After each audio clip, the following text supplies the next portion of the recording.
Hey, hello everyone, ShriRam here.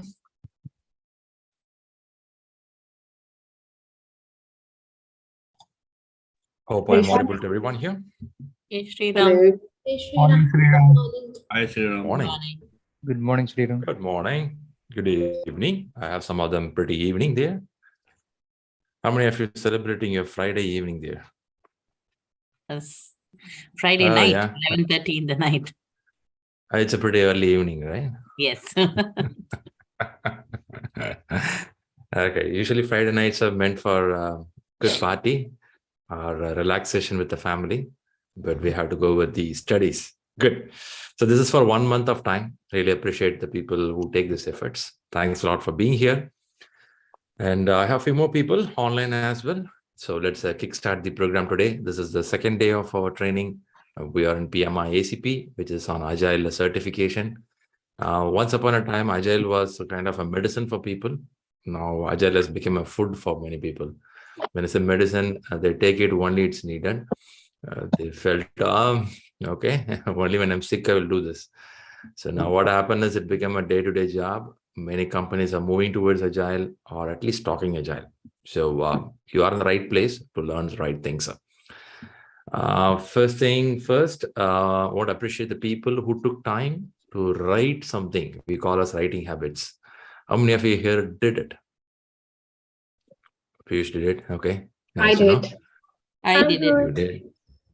Very good. Nice to know. Some of us felt it, but you couldn't do. Maybe you are packed up, or maybe you felt reading is enough. I leave it to you. I will not force it, but writing gives some more confidence. Let me check out with the people who are writing. How much of time it's consuming to write? Hardly 10 to 15 minutes. 15 minutes. 10 minutes. Yeah. 15 15 to 20 minutes. Okay. Okay. Any outcome of that writing? Yeah, but I'm still struggling on that agile principle. Other than that, is very comfortable. Okay. When you say struggling, you mean you have to remember it and write it? Yes. Don't do that initially. It's okay to watch this and write. When you go to the new address, you use Google Map at least 2 times. Third time, you know the landmarks and then you start traveling. Is it so? Yeah. If I do it for the first time, yes, I can do it. It will consume too much of time for me. When I have a Google Map, I will not try to search on my own. I will use it, I'll travel it. Second time when I come, I'm sure I'll know the landmarks where I have to see, oh, there is a building here, there is a shop here. Like this, when you keep writing, your brain starts mapping. And the beauty of writing is your brain starts mapping. If you say principle number 10 talks about simplicity, the art of maximizing, you keep on thinking why they keep on maximizing here. Why you have to maximize? You didn't get the answer, but you keep on thinking it. But the third time, without seeing, you start writing. So it's a human brain process. That's how it works. I recommend you to write, seeing the paper, don't worry. But I know you have the PMP format where you did this before. Correct. Okay, nice to know. All right, any other person here who got a benefit out of writing? I could relate when I was writing, and I could relate that what I do in day-to-day life with, Wow. these concepts. Yeah, yes. I mean, few, not everything, but yeah, few stuff. That's good. Day-to-day life you're mapping. What do you map if you're interested to share? I don't know, not in day-to-day in the sense with the work I said, when you're talking about, the principles or, the customer benefit. Yeah, I could relate, and then I could relate like what I can do further as well, enhance the customer experiences. Nice. But did you feel more excited while you write and read? Wow, this is what I'm doing already. Yes, okay. indeed. That's interesting to know. Thanks a lot for doing this. For everyone benefit, what I'm going to do, by the way, I saw a few more people joining in. Hey, hello everyone. Good morning, good evening. Yeah, thanks all for being here. What I do is I'm going to share the screen now. Oof, who's this guy? Okay, let's go a little up. So this is a part I would have given you. Is this a PMI-ACP? Yeah, it is. This is a screen. It has some pictures. Some of it coming from PMP background. Sure, you have seen the screen already. But now when you see, it's going to be a little more different because We are going to go deeper on this. We are going to understand why lean is bigger here, why Kanban, why Agile. Not all these methods, maybe at least a Scrum for extreme programming. So recommend at least to draw this and get an idea. Most of the agility factors birthplaces from lean years back. And there's a reason I request you to write down. I'm also looking for someone looking into agility, increment and iterative. Even though we keep on talking iterative, incremental, many people are still having confusion. They're struggling. Both the word looks same for them because the pronunciation and the kind of wording looks same. They feel, okay, both are same. What's the big deal here? Or theoretically, they are aware of the terminology. But if I put you in a meeting room and your senior management questions you, hey, can you tell me, do we need to go for iterative or incremental? And some of them are a little, oh, okay, please wait, let me read and come back. Or maybe they say, I need some more time. Or they say something which they don't understand. So the message is drawing these things, chances your brain starts thinking why something is high, then we're going for incremental. Why something is low, I'm looking for predictive nature. As you start drawing and writing, chances your brain may connect better. Okay. Even without writing, you can do this. At least you read article related to this. Where can I read this, Sriram? Let me ask a question in the group here. Where can we read article about this? There is a book with you. Agile Practice Guide.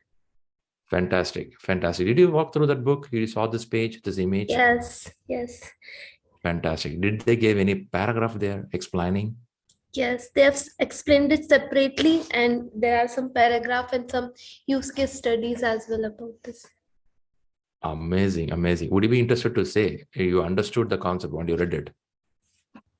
Yes, I was having difficulty initially when I went through it because it was confusing with the iterative and iterative, incremental. So it was little confusing, but with this diagram, I get help of it, that degree of change and the frequency of delivery. That makes it easier for me to understand this 4 terms. Super. Of course, there is a long way to go. We have to learn more. Thanks for doing that. And thanks for giving that point. I appreciate it. Same way I have put for week 2. Week 2 has a lot of more activities regarding the 12 principles, 4 values, Scrum values, extreme programming. Oh, Sriram, when I write all these things, is this what going to come in an exam? If that's a question, I think you'll be surprised. PMI is not a kindergarten or a school exams. So they never ask any question directly on this, but everything will be indirectly. So you may be surprised why they have to ask indirectly. If they ask directly, it looks like an academic exam. When they ask indirectly, it's called professional exam. Professional means they want to see how you are, in-depth knowledge on this. Are you using it? Or can you use it? 2 ways. Are you using it or can you use it? This is what they're going to check with you in the examination. Let's park exam. Let's at least understand the concepts in depth. So your whole system of agility goes by only 1 page. And that's this page, which is called 12 principles. Okay. I will explain few of them and we will travel through classes. Every class I'll bring 1 principle here and there. I'll talk about it. I don't want to go through 1 by 1 and kill your time all the way right now. So we'll walk 1 by 1 because there are a lot of questions in this. Some of them that I don't understand this. The wording is like this. So a lot of words are going to come here. We'll talk. The class moves on, we'll talk. So message is please start writing. And I took this time to explain you. This is called the communication board of ShriLearning. If somebody is new to ShriLearning here. So you have more information, including your exams, including your WhatsApp groups, study material, study plan. You can download your own study plan for examination. A lot of success stories here. Sometimes success stories gives energy. What do you mean by energy? You may get a feel, oh, okay, this is how people are writing. I can also go for it. So go for this Agile success stories here. And then you have all your class recordings are given and exam application form. Okay. I believe you have most of this information needed for your examination. Beyond this, if you have still doubts, you can reach out. I hope I made the things clear for the day 2 to start. And one more thing before I take on. This agenda should have been shared with you. Do you all have this PDF with you? If not, probably you have to see in the folder or we will share it again. So this is given to you just to get an idea what will be on day. So we are on day 2 today. So we're going to have something on continuing with agile principles and mindsets. It's one of the biggest chapter. But still, I would like to take more time here because this is the ground for the whole agile understanding. If you don't get this here, whatever chapter you're going to read, all are waste of time. So better understand this information properly. So I'm going to spend time another 1 or 2 days, today and tomorrow, explaining it. End of this, we may have even a workshop to kickstart. So books to read has been given here, and some more informations are here. Check out this folder, your folder, where you will have all this file explained. All right. Before I start, any questions here to explain in the beginning? So do we have all these 12 principles or the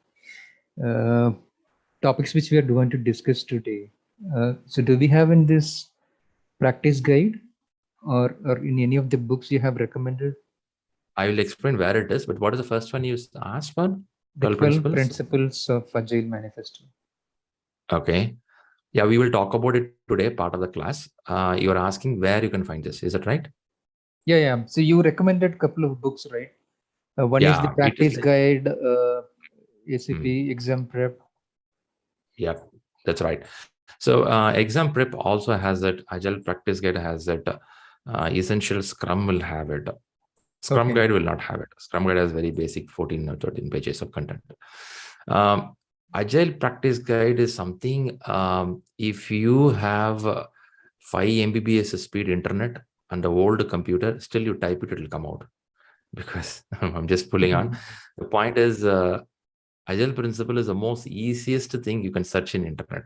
You will easily get this in internet. Anytime you can Google it out.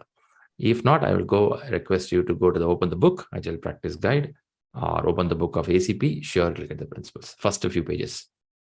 Okay. Sure. Thank you. All right. All right. Any other questions I can help before we get on? If not much, we'll get to the subject. Hey, thanks all people sitting in the YouTube as well. We will get to the subject.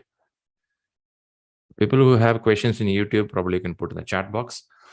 Last week, what we did is we had a lot of introduction about ACP. What is ACP exam?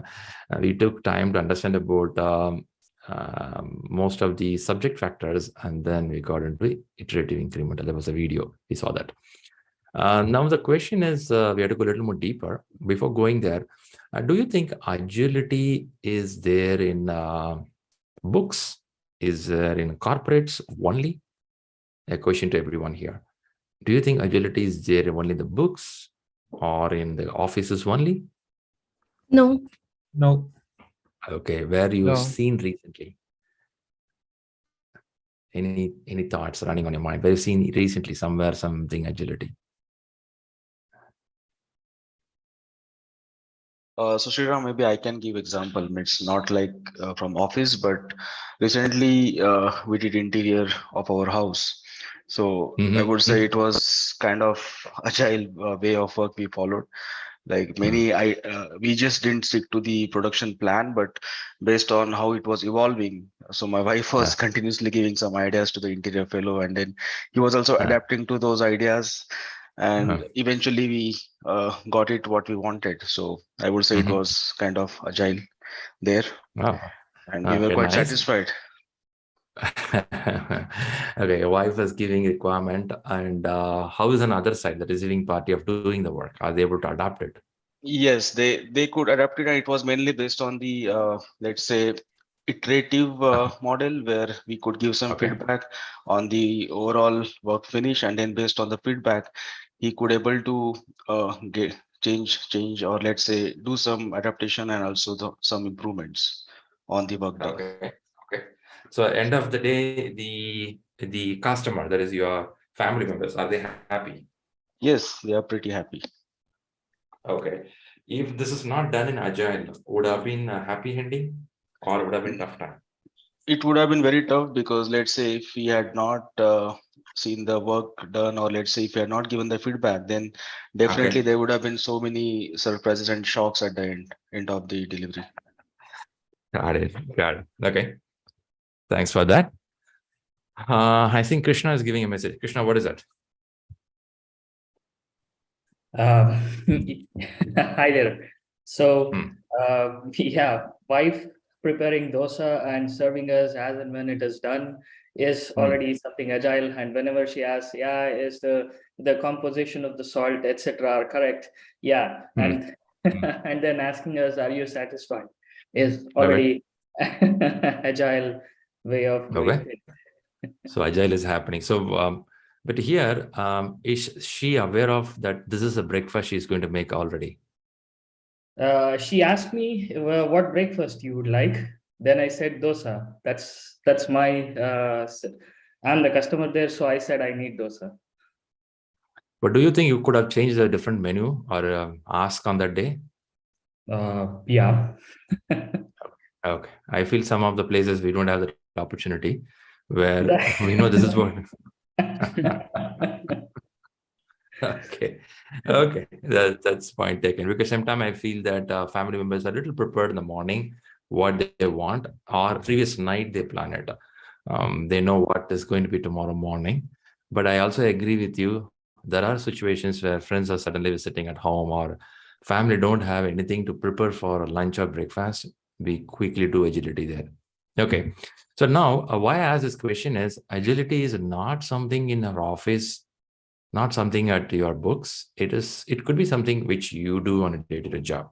More than talking about family members, you do many times, isn't it?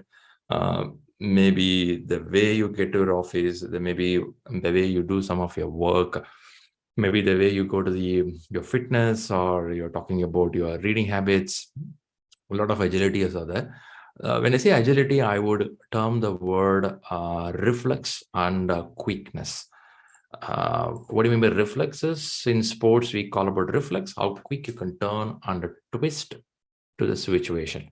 I would have said this before, repeating again.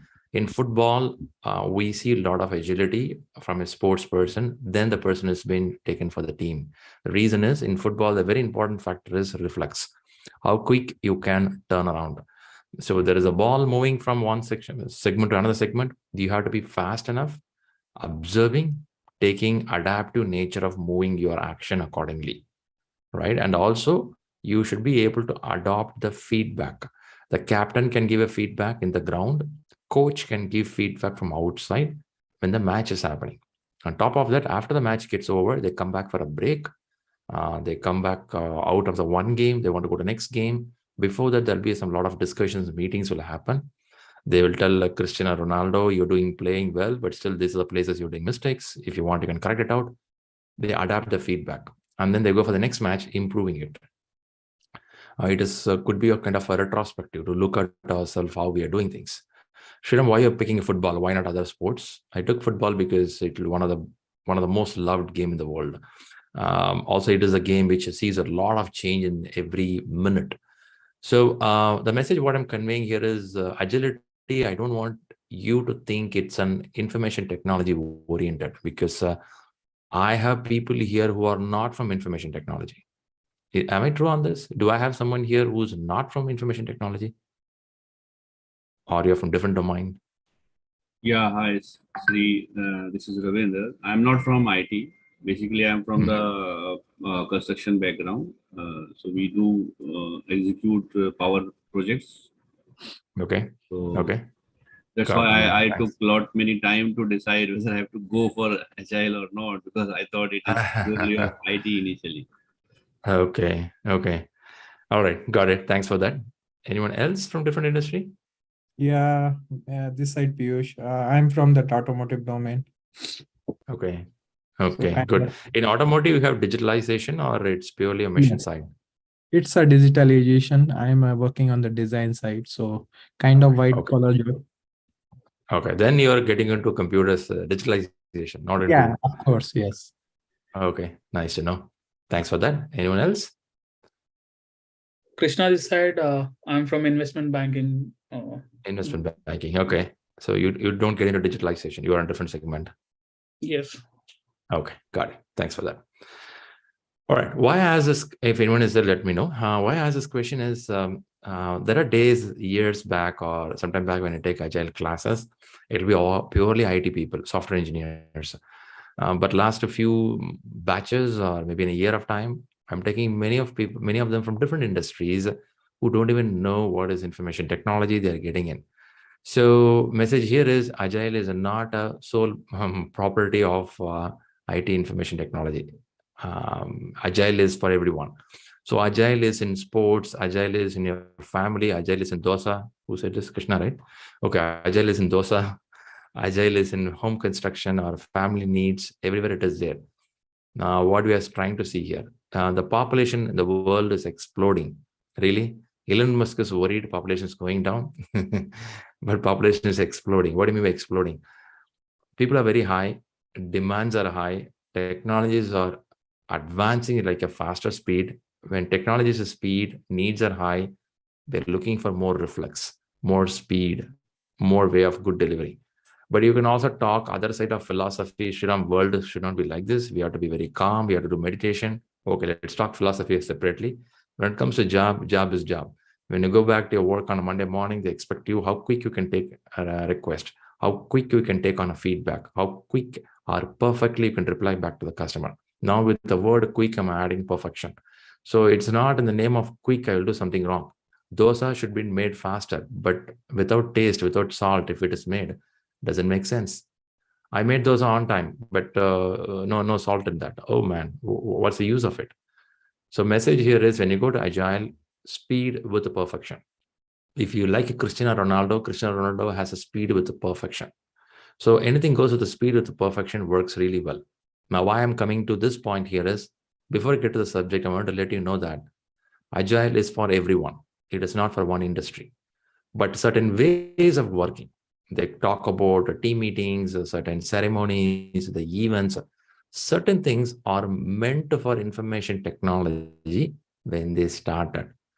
I don't want you to exactly adapt everything, but understand how it works.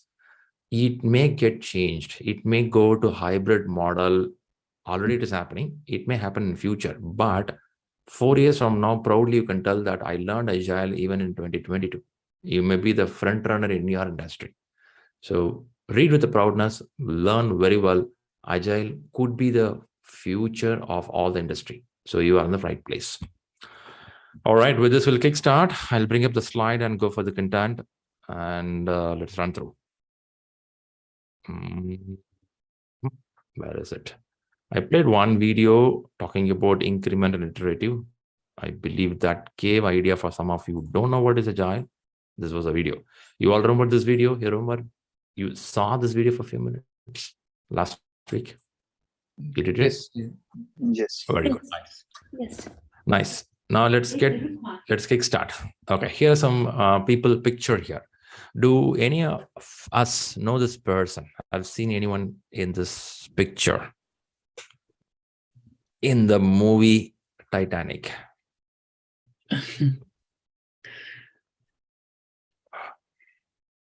I believe Jeff Sutherland and Ken Schauber. I read their name regarding some Scrum in some Scrum books or something. Oh, okay. That's nice. I thought you saw him in the movie Titanic. Okay. Not even one person from the movie? I've seen Jeff and Ken in the Scrum Guide, actually. Yeah. Very good. They're pretty famous people. Okay. To add to that, Alistair Cockburn. Okay. Where you would have read his name, in which methodology?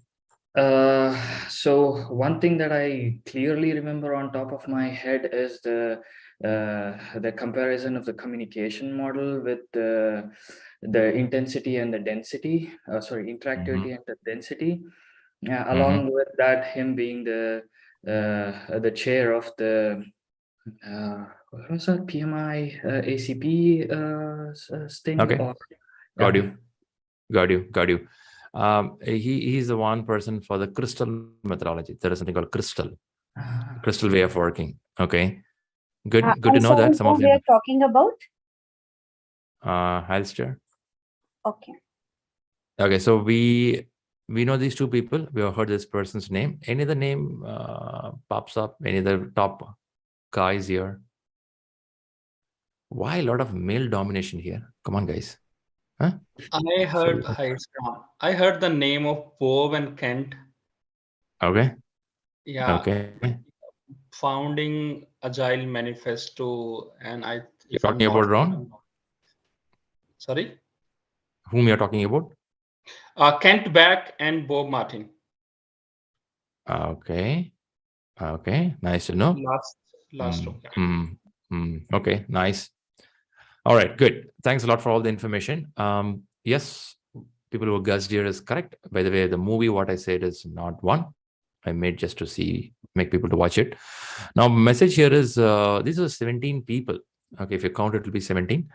17 people who are from information technology in the time of 1980 end or 1990s. Let me call it as 1990s. 1990s is a very important time of Agile because all these people, and he is a very important person for extreme programming.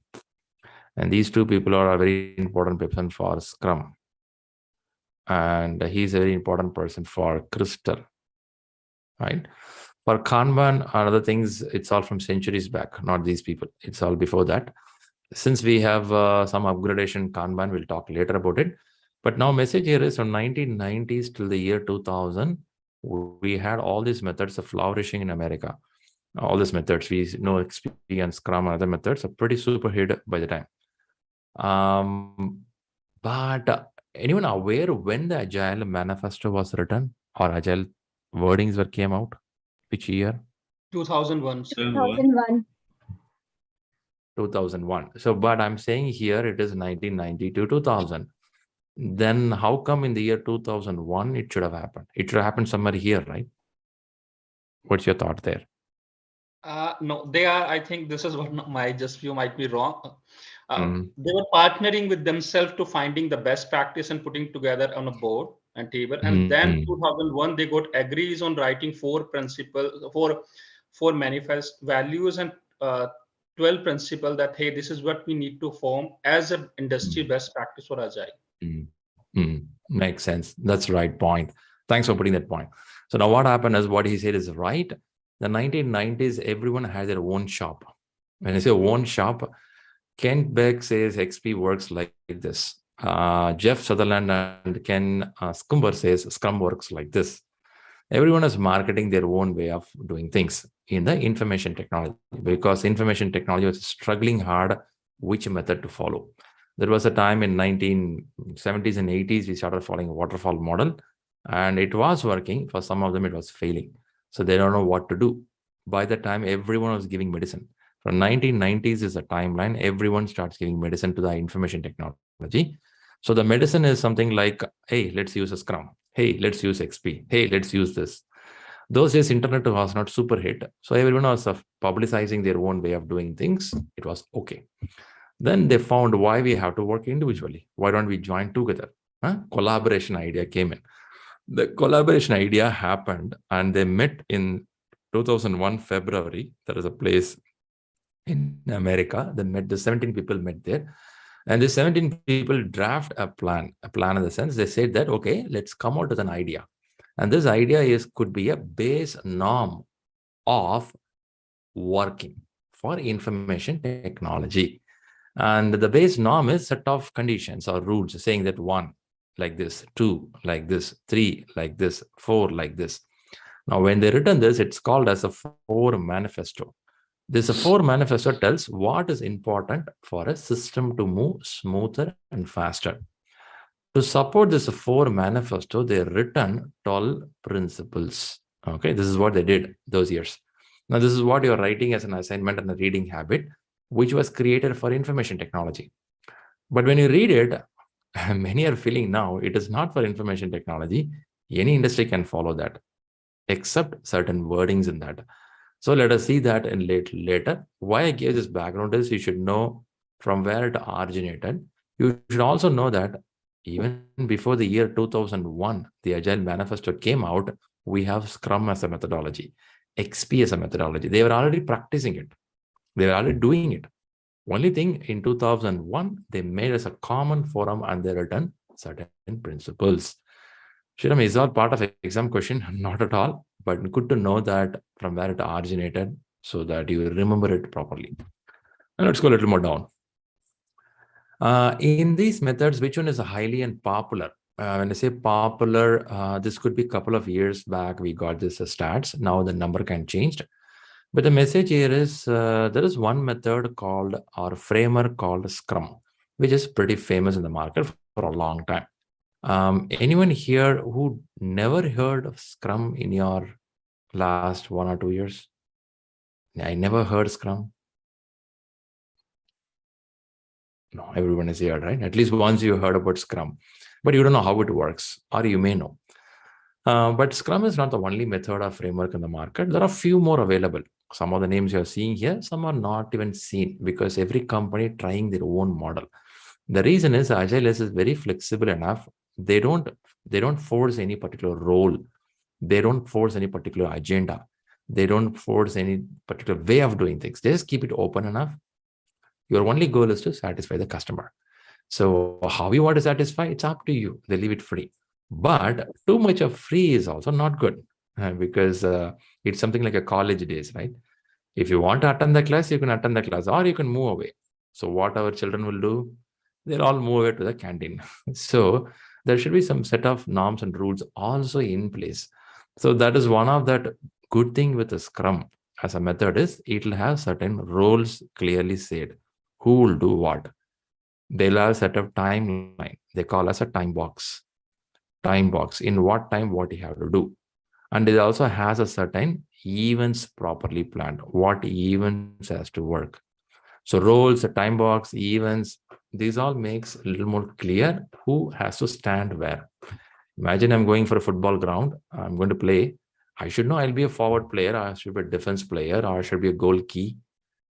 In the name of Agile, I cannot tell stand wherever you want, play whatever you want to play. It looks so free, empowering. The word empowering. At the same time, sometimes it confuses. So you should know what it is. There are some drawbacks also here. We'll talk later when you go to leadership level. Because a Scrum is much focused only for the team level. It doesn't talk about the leadership. It doesn't talk about management. It doesn't talk about organization. This is one of the biggest problem in the market right now. And that's the reason we are learning something called SAFE or LESS. If somebody has not heard about it, it's called Scaled Agile. Scaled Agile is Scrum on top of Scrum, how a management works. You should know management also, right? You keep on talking only for the team. Where is management? So Scrum has this trouble. Now they were learning other factors also. That's why we are sitting for ACP as well. Anyway, the message here is there are a lot of methods here in the market. There is no one method saying this is the best one in the world, but Scrum looks better. That's where it is. Do I have people in this room using Scrum as main method? How many of you here Scrum utilized? I should have...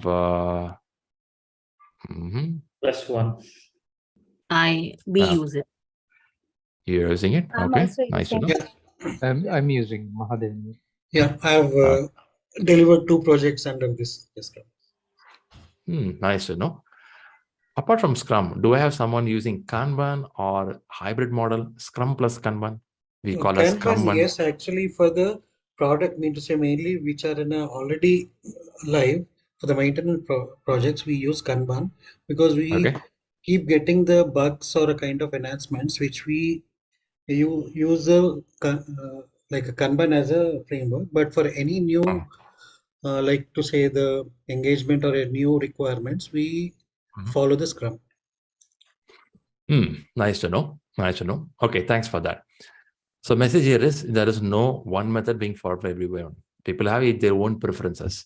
So there is a question from Balaji from YouTube. He's asking, hey, is Agile a methodology or something else? This is a general question in internet. You copy what Balaji put in Google, YouTube chat, put in Google, you will get 100,000 replies. And people are still asking today. Another 100 years also same question will be asked.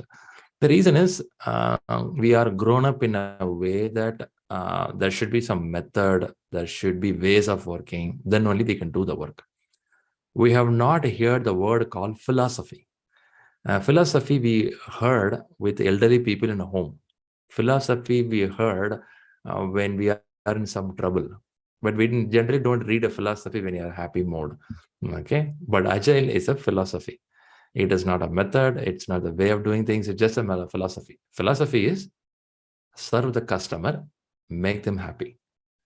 It's not only for customer. Also, it talks about the team and people working in a company. Respect them. Respect the people around you and listen to them. This is a philosophy explained all over. And serving the customer, respecting your team members, if these two can happen together, it's going to be good. For this, now whoever follows that, it's going to be called as a methods, a frameworks, a lot of that. So Agile is called as a philosophy. Okay. If you Google it now, also there are a lot of debate, discussion. As I said, another 100 years, people keep on talking. Message is philosophy. What is philosophy? If I go to a new country, the country has its own philosophy, the way of driving the cars, the family nature. Some countries say that after the age of 13 and 40, children will move away from home. In some countries, they say that no, till the age of 40, 50, they stay with their parents. It's a philosophy, it's a way of life. You cannot say that it's wrong, this is right. Both has its own meaning. Only when you understand that principle, that's philosophy, that way of working, you enjoy that country, the living place. If you start arguing there, if you start saying that, no, my country is best, then they'll say, better go to your country. So if you understand the religion, if you understand the culture, if you understand the way of their working, they start moving smooth. So Agile is a philosophy of how to serve customer faster with the quality, with also respecting your team members, not doing command and control, rather empowering your team. This is what's given in all the principle. So if you learn the principle properly, chances are when you go back to your office, you don't try to force your team members. You don't try to push the content on your customer. Rather, you listen to your customer properly. Like somebody was mentioning about the dosa, or a wife is asking about the house construction. You understand, listen. You are coming out of the mindset which was there from First World War and Second World War and the Queen's rule of model. What is it? We had this colonizing rule of model of command and control.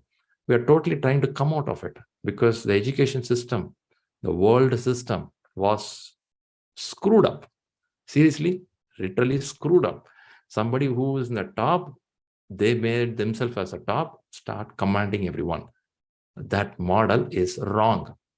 Seriously, it's wrong. And they're trying to change it. Human can live on their own only by helping each other. This philosophy is given in there. For this, you don't need a religion. For this, you don't need any casting system. It's all about mindset of how to help each other in a right way. This is what the book says. From there, it started, and then you have method, framework, all are coming in. So, Shriram, it's too much of flavor of philosophy running over here. Yeah, it is. It is when you read the management books more, you start seeing the world of management is slowly moving away from what we had or what we have been taught by some of them thought they are the controller of everything. No, it is changing. So you're happy, things are changing. Okay, let's move. Let's come out of this philosophy and move to the next subject. Here it is. This picture, some of you have drawn it. One thing you would have observed here, lean looks as a bigger circle. Now, let me ask the question for some of you who read the books or at least seen about it. Do anyone have an idea why lean is put as a bigger circle? Can somebody comment on it? I Because think it's a continuous. that most of the practice pulling together from a lean manufacturing and uses as a software industry. Okay, I took the word lean manufacturing. Now let me drill you a little more there. Shriram, you said drill. Yeah, let me go a little more down. What do you mean by lean manufacturing? Only lean people can come to office? No, avoid wastage. Wastage, and earlier it was using it in an effective way. That's a point. Reduction of wastage. Right? That's a point. I think that's what you want to tell, right? Lean means reduction of wastage. Now, what do you mean by reduction of wastage? Where it is getting wasted, time can be wasted. Money can be wasted. People effort can be wasted. Shriram, easily you're telling reduction of wastage. How do you reduce the wastage? Unwanted work is waste. More number of work taken at the same time is a waste. Error is a waste. Extra process, whatever you follow, is a waste of time. Why sometimes 20 years or 10 years back, we don't like government services in countries like India? The reason is extra process. If you want one approval of signature, it will go to multiple table. Not needed. One signature is done, over. digitalization came in, many things are getting changed. How many of you would hate now the bank system, which your parents followed 20 years back? 20 years back, bank system means you have to go fill a challan, stand in a line, get the money, come out. Go and tell this to your children if they're age of 12, 15, 20 kids. They look at you. Did you really got a money like this from the bank? But now it's all machine. Just go and get it quickly. Now the next generation is not even machine. What do? Just swipe your barcode or something. If you go to a different country, they just swipe with the watch. Watch, you can swipe it and it works and you move forward. What do you mean here? Lean is continuous improvement of what?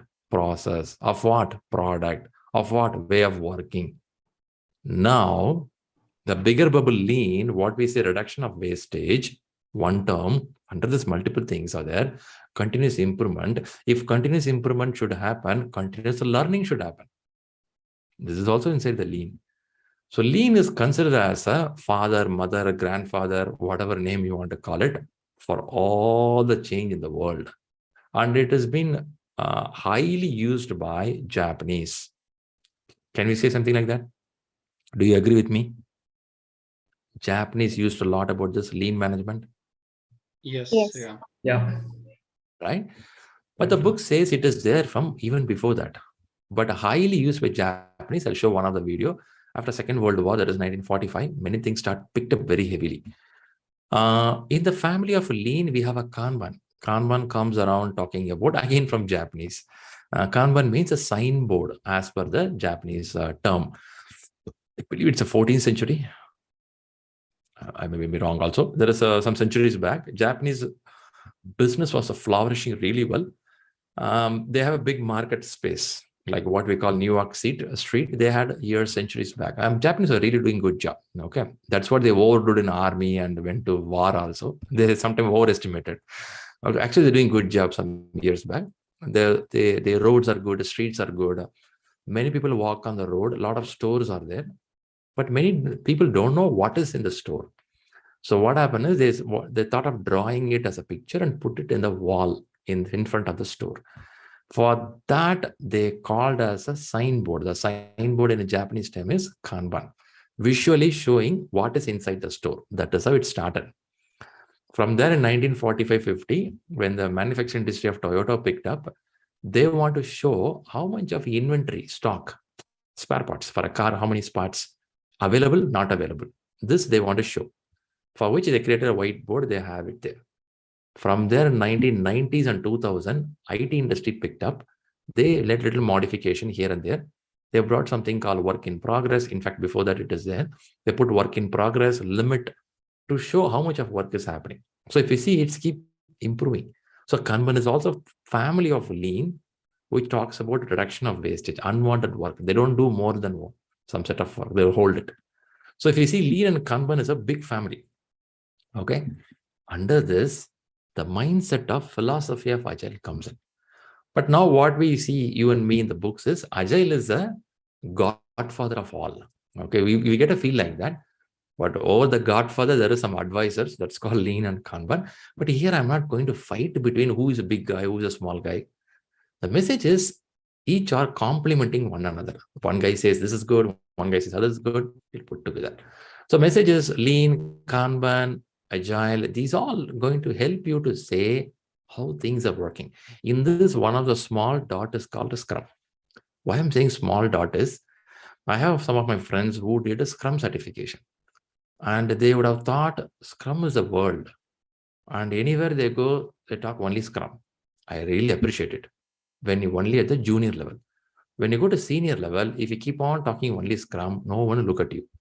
So you should talk about reduction of wastage, continuous learning, how a management will work, how a lean thought process should be at the leadership level. This all should be your conversation. You are sitting in PMI-ACP class because you have to learn those things. Okay. So I'm not telling don't talk Scrum. Scrum you can talk, but up top of that, learn other factors also. Because going forward, if you are from IT or non-IT, they expect you to do hybrid model. What is a hybrid model? You may take some ingredients from extreme programming, some from lean management, some from Kanban, some from Scrum. You will combine and use it. This is what you're going to do. All right. I believe you got something here. Let's go a little more. I have a video which talks about lean. We just spoke about lean, right? I heard one from manufacturing. If I miss someone else here, someone else have a wording for lean as you learned in the books? Anything you learned from the books about the lean? Muda, ShriRearning. Muda, huh? Who's this guy? Is a person, or is it an event, or is it a philosophy? Anything which is a waste is called the Muda. Is what I mean. So anything? I think anything which comes under the waste category. Waste, Muda. Okay, it's a Japanese term. Okay, I don't want to jump too much into that. I leave it to the open forum here. You can Google it and read more about Muda, what it is. Rightly said. Very good. Any other thoughts about lean? Pull system, Sriram. Pull system. Who pulls it? Who pulls it? The company pulls, or people pull? It's a people pulls. The approach that we adopt. Okay. Rather waiting for action item or task, it's better to build a cycle that's continuous flow. Continuous flow. I heard the word pull. Waiting time. I heard. Okay. Okay. I heard the term continuous flow. I heard the term pull. Nice to hear. Have anyone spoke about or heard about value-driven delivery, or spoke about value-added, non-value-added kind of terms? You heard about it? Yes, Sriram. Sorry, Yes. we missed that. I missed that. I read that. Okay. Also. Yeah. Very good. Nice. So these are part of subject in the classes. Yeah, please go ahead. Sorry. I think this is I think we all can relate into our life day to day, the way we do it, starting from day to end, that hey, what we are doing, is this a value to my life? Is this what agenda for today? I am going to watch a movie. Is this good or not? So this is, I think, every would follow that in life. All right. If you are doing every day that, people throw you out of the home. Sorry. Of course, some people do that. I have some people who will have a diary and okay. I have to take a bath. Valued and non-valued. Non-valued, don't take bath. Okay. Man, if you don't take bath, then it's a very unvalued for us. All right. So now I like the point what you said. I'm going to go through this in the chapter 5 and 6. It comes there. But I'm just trying to put an idea before we go to the subject deeper. Value-added, non-value-added is a very key factor.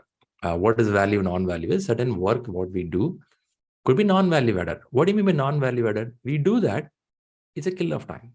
Even though you do that, doesn't make any sense. Even you don't do that, it's okay. That's the way certain things are. This is what picked up very heavily in information technology. 15 years back or some years back, we don't have such an advanced technology what we have today in certain industry. What we use a term called automation.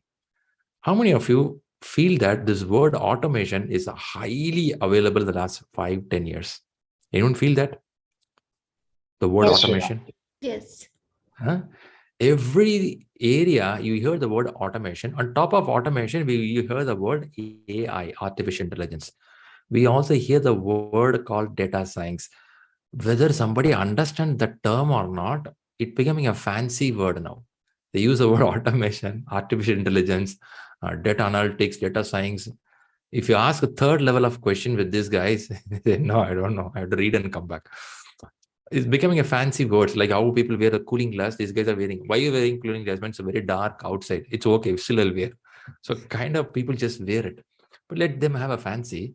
But the message here is, the lean concept and mindset brought a lot these things after 1970s, where we had a mechanization. Machines came in. I would have said the terms before, like machines came in. That's where they don't need only men in the job. Certain job needed only men because of their muscle and shoulder power to lift certain weight. Naturally, these guys have some bone and leg stuff pumping of blood. They can lift it.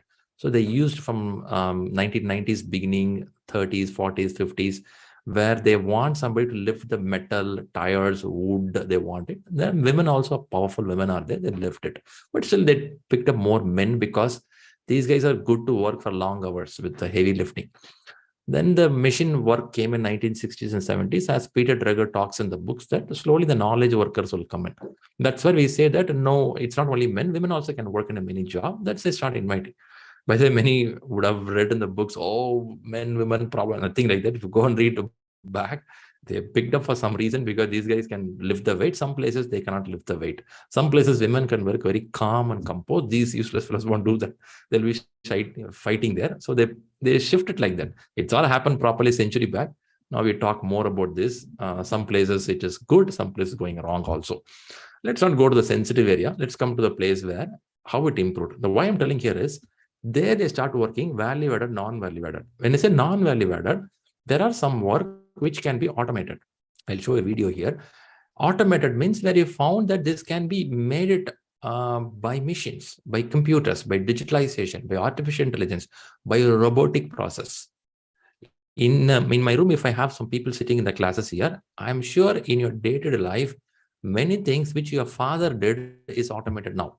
What your grandfather did is automated now. You may not realize, including the water getting pumped to your washroom, water getting pumped to your kitchen.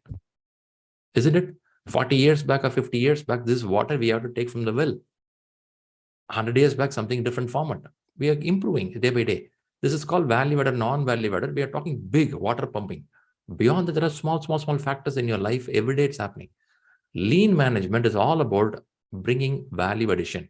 How to do value addition? Keep continuously improving the process. How to continuously improve the process? Continuous learning should happen.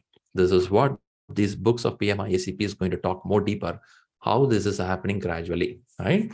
Let's quickly watch a video. We talk about lean concepts, high level. I'm going to play a video. Let's see if everyone has a good sound there. All right, let's go. Business is doing well, and you're thinking of expanding. That's great, but it's also the riskiest time for your business. In fact, many businesses don't survive the transition.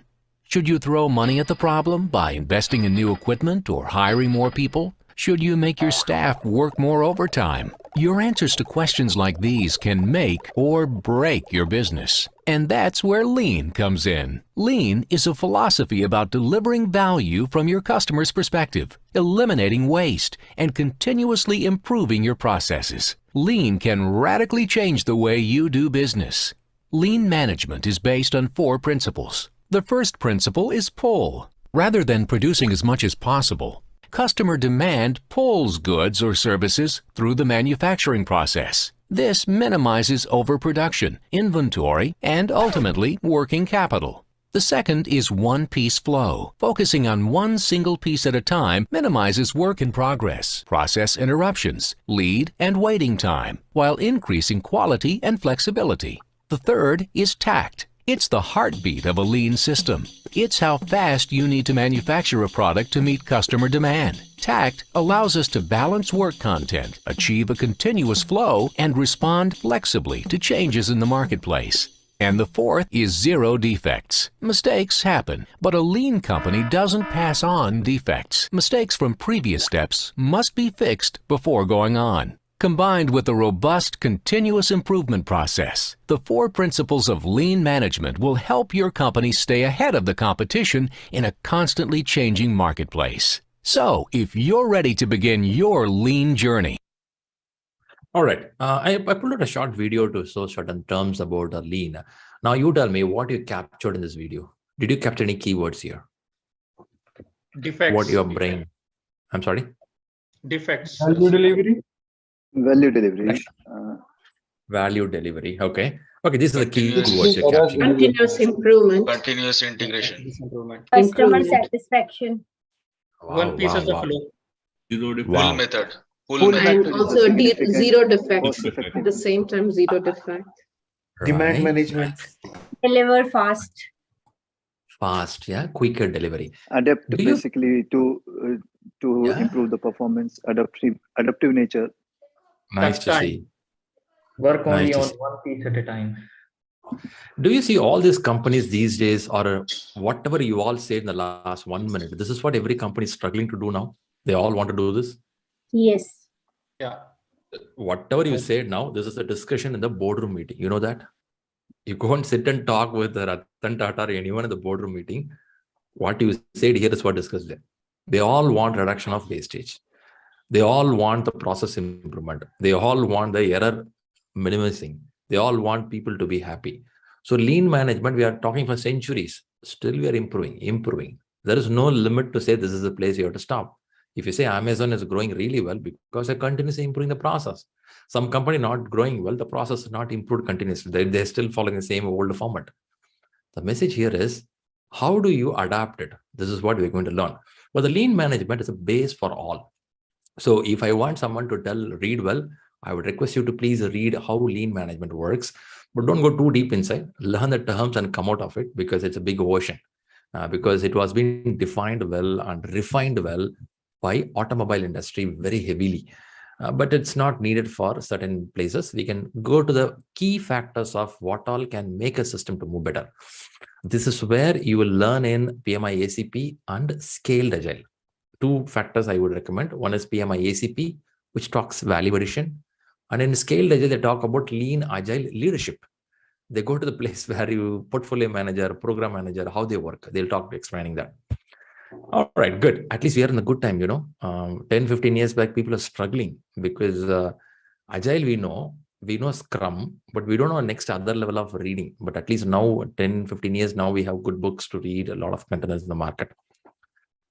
All right, let's go a little more. Move forward. Right, where is it? Business is doing. Here it is. This is screen. Can I assume some of you would have seen this picture before? This picture of complicated, complex. Somewhere you've seen that? Yeah, definitely. Okay, some of you seen. Very good, nice. So some of you not even seen. It's okay. Now let us see the X and Y axis. By the way, when you see X and Y axis, now you tell me which axis is interesting for you. Is it X or Y? X or Y? Which one is interesting for you? When you say interesting, one says technical degree of uncertainty, one says requirement uncertainty. Which one is more bugging you in your day-to-day life? Let me ask a question like this. For this requirement as uncertainty. Always requirement. End of the day, how we do it matters to us. But if we are not clear on requirements, whatever we deliver, it will not be adding a value to the customer. Yeah. Okay. So on your day-to-day life, requirement is eating your head. Okay. Anyone here, technical degree also eating your head? How to do this? Because this is what to do. This is how to do. Very less people. Navinit is here. Navinit, what do you mean by, I'm trying to pull you, try to see how, what do you mean by technical degree uncertainty for your perspective you want to share?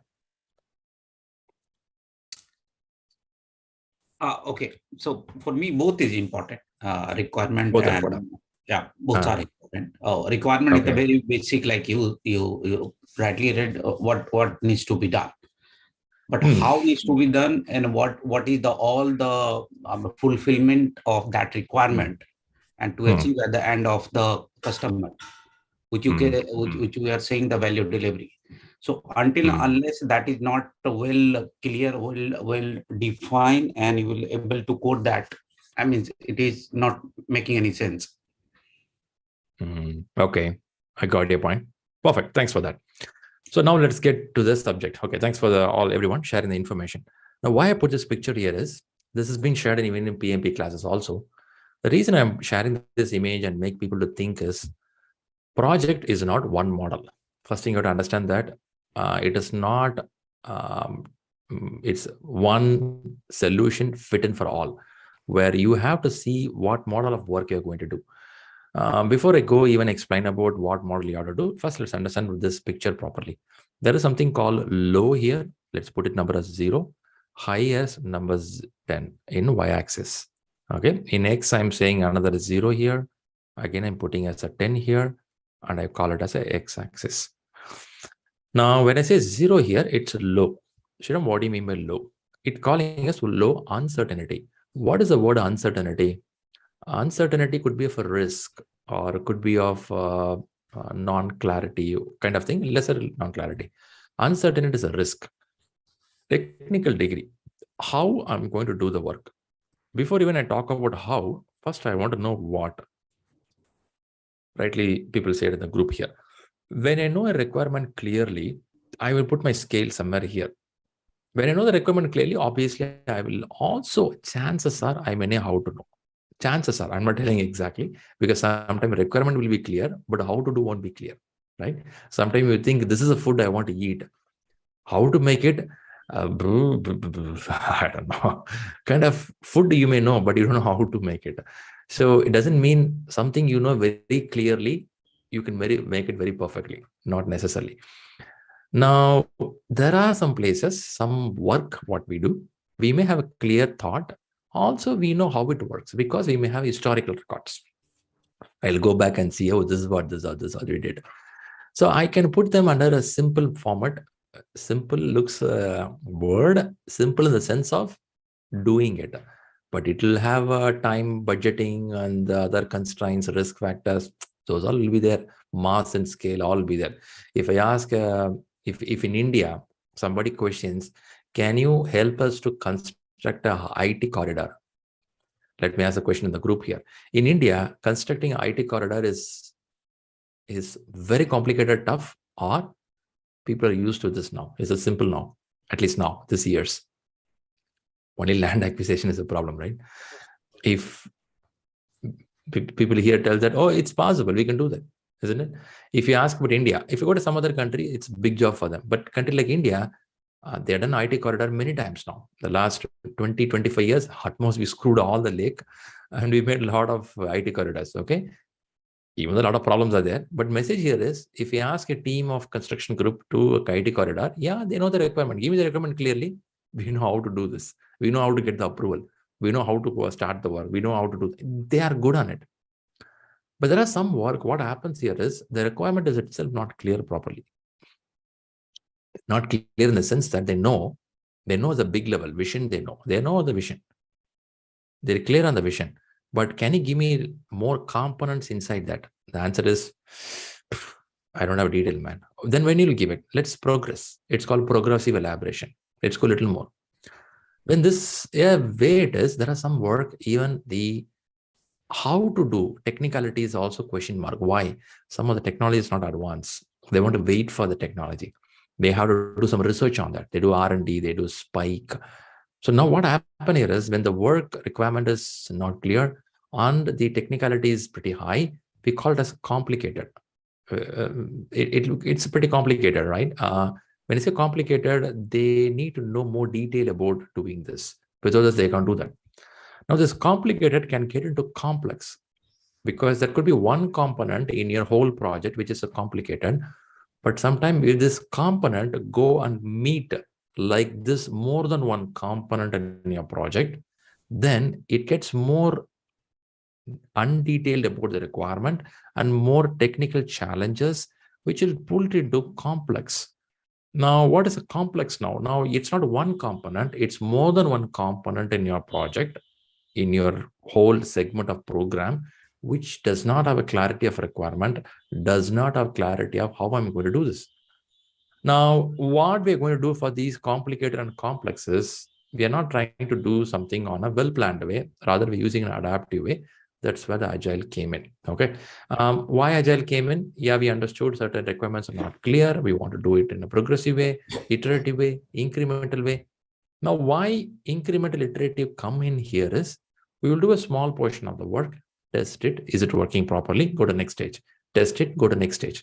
I don't want to overcommit something here. All right, for the benefit of all, I mute most of you. So now, what is the last stage is when the requirement is totally not clear and the technology, we no clue how I'm going to do this. Like we talk about a self-driven car or something of total automation or some of the rocket launches to some places. These all requirement is still, it is in a vague format. It's an open format. Technically, we don't know how to do this. So it's going to be total confusion. You have to wait for the time. They usually call this movie director of, who is it?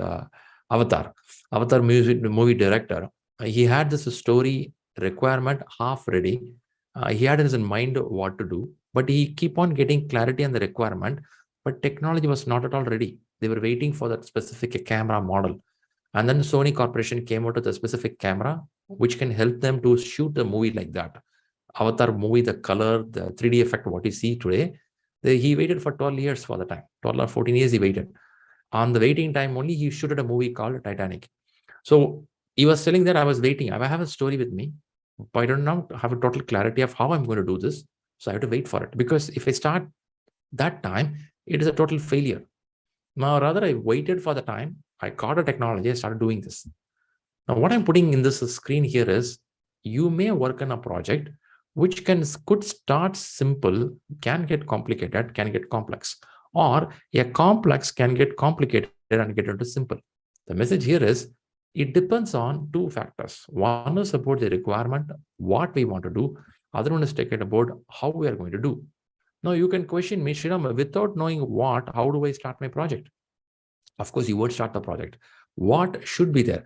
Why this picture all came here is, when we had this project management, let's say 20 years back or 30 years back, without completely list down what we want to do, we will not start the work. Without completely understanding how we are going to do, we will not start the project. This is how it was 20, 30 years back. But later they understood, if we are going to do like this, we cannot do anything in the world. Rather, we will have some requirements, we will have some technical factors, then we have to move forward. This is why you have another image called as iterative and incremental. Let's take up the work which is complicated and complex. Let's start doing in an iterative and incremental model. Wherever there is a problem, we'll fix it. We call it as a fail fast.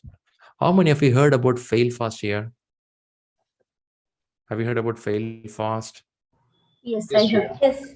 Yes. Okay. Now connect to this image. Let me know why a fail fast would have been created. Why would have thought a fail fast? Failing early rather than failing as a whole is still, better. Maybe we'll not move. If we fail fast, we'll not move from simple to complicated and complicated, complex. If we fail fast, maybe we'll still remain in simple. Yeah. So Identify risk at the earliest stage. Yeah, risk involved are And correct yourself. Yeah, if you fail fast, risks are less, as she rightly mentioned.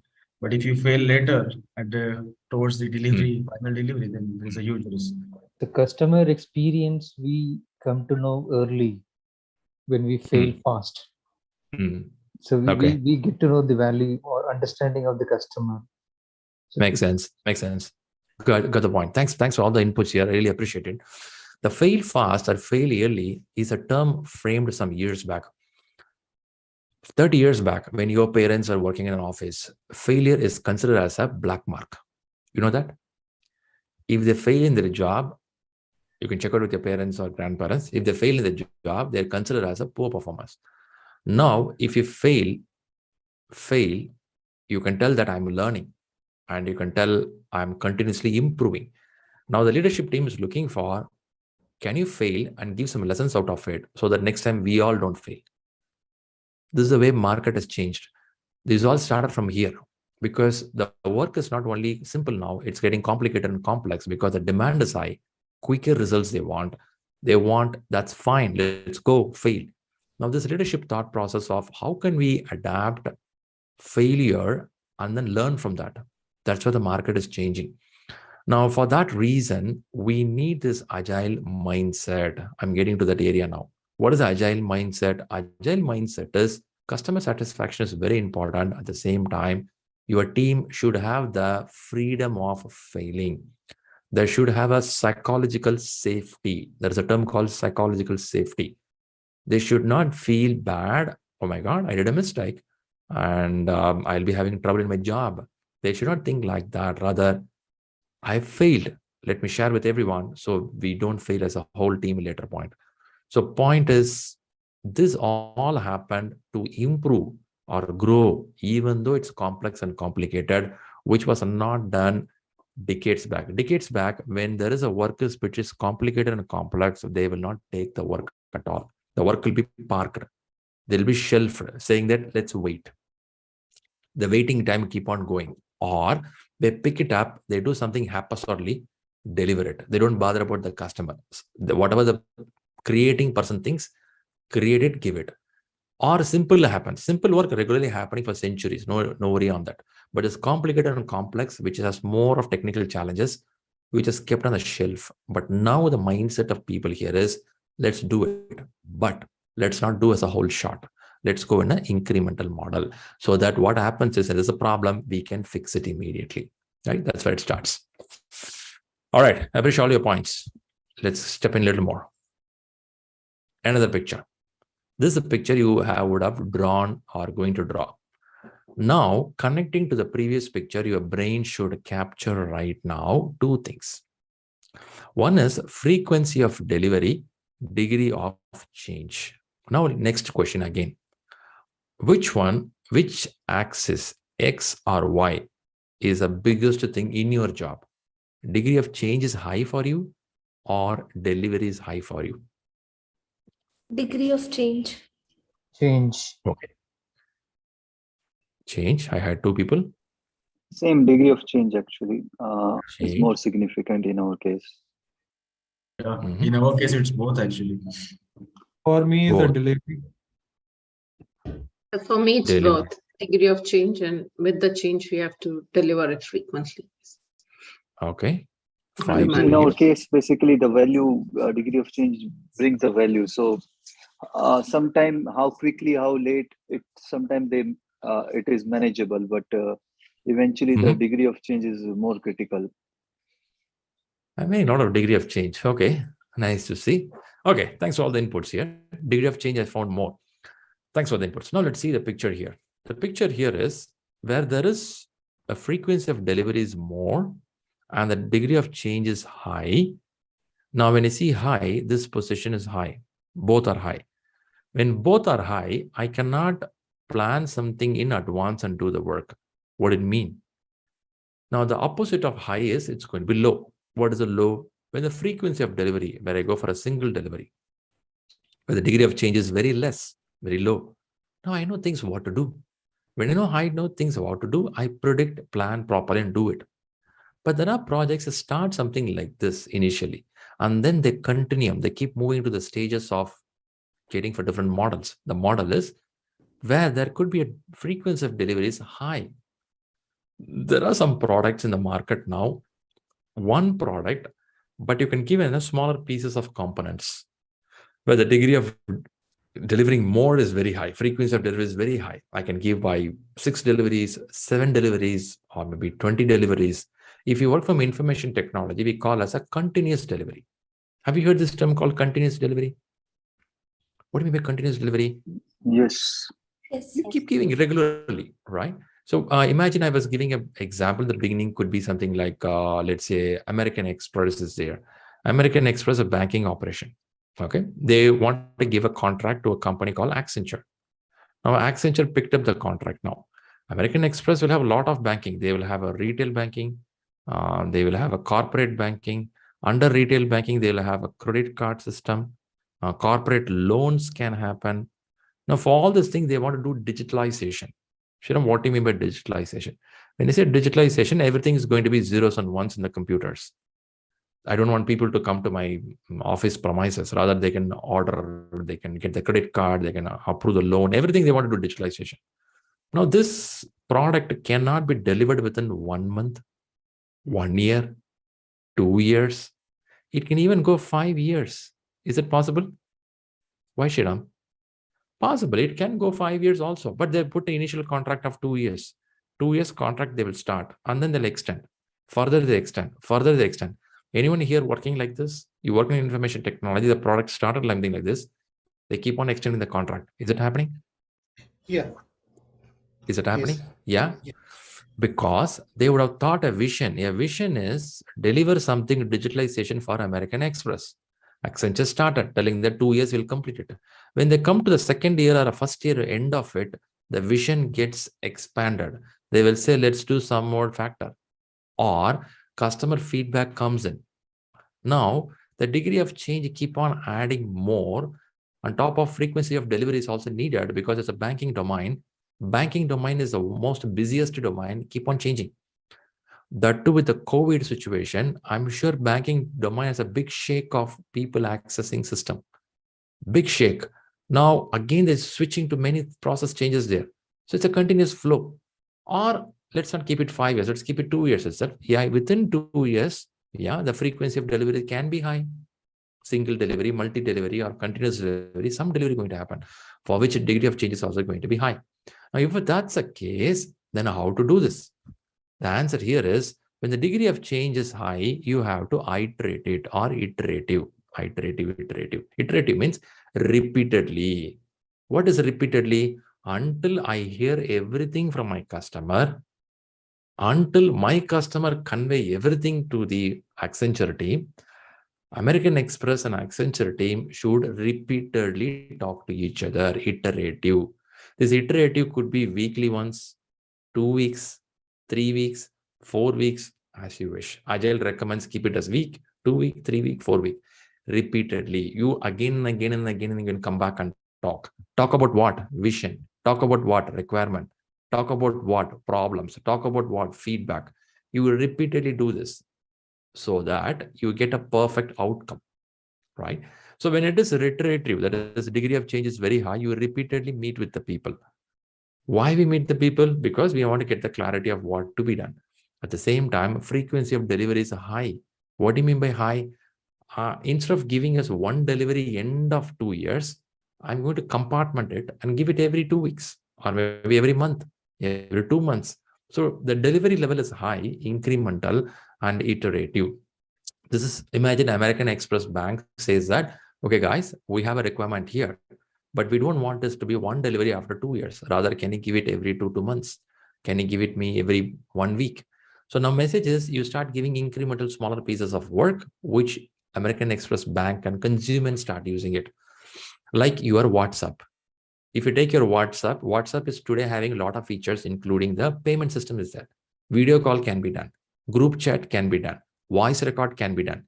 These 4 features, what I said, was not there 7 years back, 5 years back, 2 years back, 1 year back.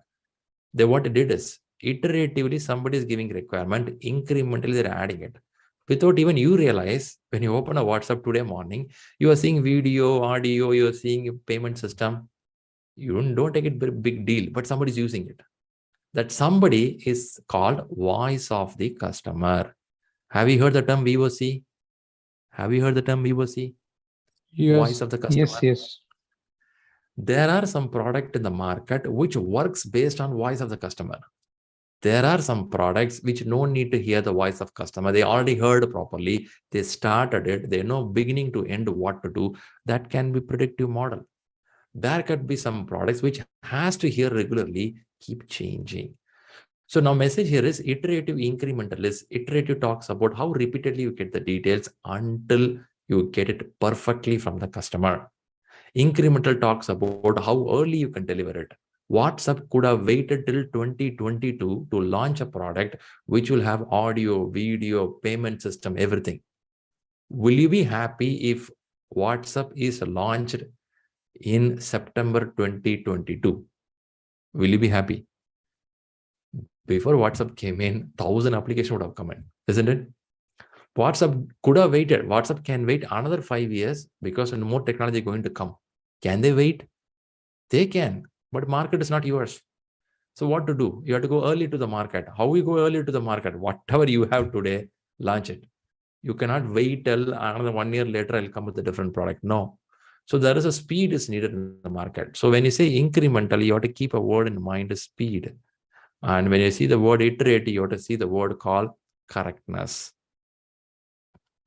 Correctness. To get the correct information from my customer, repeatedly talk to them, get the details until they want what they want. And there's a speed to the market. When the perfection and speed come together, that becomes agile. The world is looking towards agile. The people liking agile, the reason is how quick I can go, how perfectly I can go. That's the way it's working. Does it map with your job? What you're doing here? Yes, Sriram. Yes. Okay. All right, let's move a little more before you go for a break in a few minutes. Next segment. I think for now you got certain words. Have you written down on a paper? First of all, you have paper, pencil next to you? Yes. Yeah. Have you written? Yes. Okay. Do you have something called iterative, incremental? Okay. What other words do you have in your paper? Let me listen to you. Predictive, lean, Yes. waste reduction. Degree of Kanban, change, frequency Scrum. of delivery, Fail fast. Okay. fail fast, agile mindsets, psychological Okay. safety. Very good. Very good. Nice terms all catched up. Very good. I know a lot of single words and terms are there. Write it down. Chances are somewhere something will click for you, which will help in your office, which can help in an interview also. Sometimes in an interview, some keyword, if you explain it properly, that one explanation is enough, you get a job. Job is not about 45 minutes, keep on talking. In the 45 minutes, one explanation properly you do, then fine, this guy is good. Okay, let's get to the next segment. We will see this before we go for break. There's something called inverted triangle. There's a triangle is a big fight in the industry for a long time. Even if you go to Google now, one set of teams says this triangle is correct. One says this is correct. It's learned as a system. Some years back, there is something called DSDM, Dynamic System Development Model. It's one of the agile model. As I said, 1990 to 2000. 1990 is a very busy period time. One other team member, and he found something about DSDM. But what he did is, by the time, he brought something called inverted triangle, which got super famous. Even though the method was not famous, one of the derivation got famous. The reason is, if you read the PMP books, if you read the project management years back, not now, years back, we use a word called iron triangle. Iron. What is iron triangle is? Requirement will be finalized. Based on the requirement, time and money may expand. And this is how market is working. Even today, many companies are working like this. We want this at any cost, make it happen. What do you mean any cost? Money goes high, time goes high. You may know that in your industry, in your city, you see government projects, many goes like this. They start with the scope, they delay more than the time it has to be delivered, and huge money goes out. Now, opposite of this was recommended for agile, but not for construction. Don't take it for construction. There are industry where you no need to finalize the requirement, keep the requirement open. The reason is market is fluctuating. Now, when you keep the scope requirement open, what it means is I will have a list of requirement. It's called product backlog. Product backlog. I'll talk more when I go deep in product backlog. So what is happening here is product backlog. You have a list of work. Now, in this list of work, I'm not going to do everything. I will set the priority 1, 2, 3, 4, 5. So message here is, when I have a requirement, I'm not going to fix the requirement. I'm keep it open. What I mean by open is, but I will give you a money and a time which is a fixed. That is the situation in my market now. I have only 2 months. Before 2 months, whatever you can give me. I also have a budget constraint of $10,000. Within this $10,000, within the next 3 months, what you can do for me. When I keep something like this, what beautiful thing happened the last 10, 20 years is people stop proposing all the work, rather proposing the important work. Do anyone see meaning in this, what we're talking here? Customer stop proposing all the work. Customer start proposing which is important. Do you see meaning in this? Yeah, lean. Wastages or you can say unwanted. Lean philosophy comes here. Okay. It's like vision. They're talking about vision. Value-added items. Priority. Right. They're just talking about the key point, key vision. Like these are the crucial of the management point. Yes. See, what has happened here is over a period of time, people realized there are certain things, whatever you don't do, that is also good for the company. That's what happened. There are days, once you decided, I want 5 items, all 5 should have been done, whatever you think of it, because this is given as a requirement to the project management team, and they somehow will make it happen. When you say somehow, they'll take more money, more time, all happened. Then later they found, okay, guys, let's not do this way. Let's do like this. In some products, something like information technology. Don't compare this with all the industries. Some industries still need proper requirement, proper time, proper money to do this. Information technology, when they picked up, they found that, let's say the feature 1 to 3 looks important, 4 and 5 not important right now. We can go to the market within 3 months, within this budget. Then we will see if needed, we'll bring it back later. They call incremental, they can add more. Now, this thought process came in the year 1994 when they put this inverted triangle saying that scope, we can keep it open. Let us not finalize it. We will take a top prioritized item. And then for this, we'll have a time and money. Within that, we'll do it. It's something like if you want to urgently go out of your home, they're saying that whatever you can pick it up in the bag, or some home should be demolished or burning, you have to pick up and run away. You will take maybe your important information, or your family, maybe pick up your family member first. And then you take some of the important passports and details and you move away. Rest all will burn off. That's okay, because you want to survive. But if I give a chance to you, I have another 5 hours, pick up whatever you want, then you will say, okay, take all the truck. I'll bring every item in my truck and go for it. So the message and mindset got changed in the industry of information technology. Let's not push everything. Let's go for important thing and have a timeline. And this happened. This is a philosophy you will see in your iterative incremental time boxes. We'll see that a little later. But the message is inverted triangle made us think. Now, what happened in the industry is people from non-information technology took this diagram and started fighting in the internet. If you go to internet, there'll be a lot of fight. The fight is, no, this is a failure. It will not work. Of course, it will not work in some industry. And this guys will say, no, this is not work. Of course, this will not work in IT industry. But without knowing where they are standing, they keep on fighting. Like what we talk about men-women work problem, we are still fighting. If you read the history properly, going forward, only knowledge workers will rule the world. Knowledge workers can be men, women, or transgender, or could be challenged people. Everyone can do this. It's all about your brain, not about physical work. Physical work time is over. It's all about knowledge work. So once you read it, it will be clear. Like this, people do not understand which industry where it has to go. They're fighting. The message here is it depends on where you are. Some places scope should be finalized. Some place scope no need to finalize. So you can pick up which triangle will work for you. Yeah, that's a point. All right. Let's see if what is next. If not, we'll get for a break. I have a video. Let's play the video. Agile manifesto video. I'll play this and then let's get for a one person is getting unmuted and muting them. Okay. Yeah, I have one question actually. Sure. Just wondering. Okay, so this is about more contract. Okay, it's considering this triangle.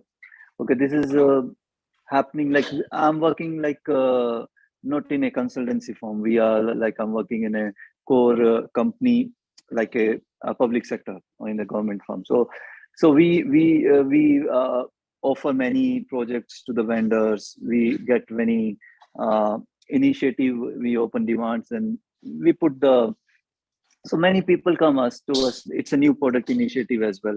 So my question here now, considering this inward triangle.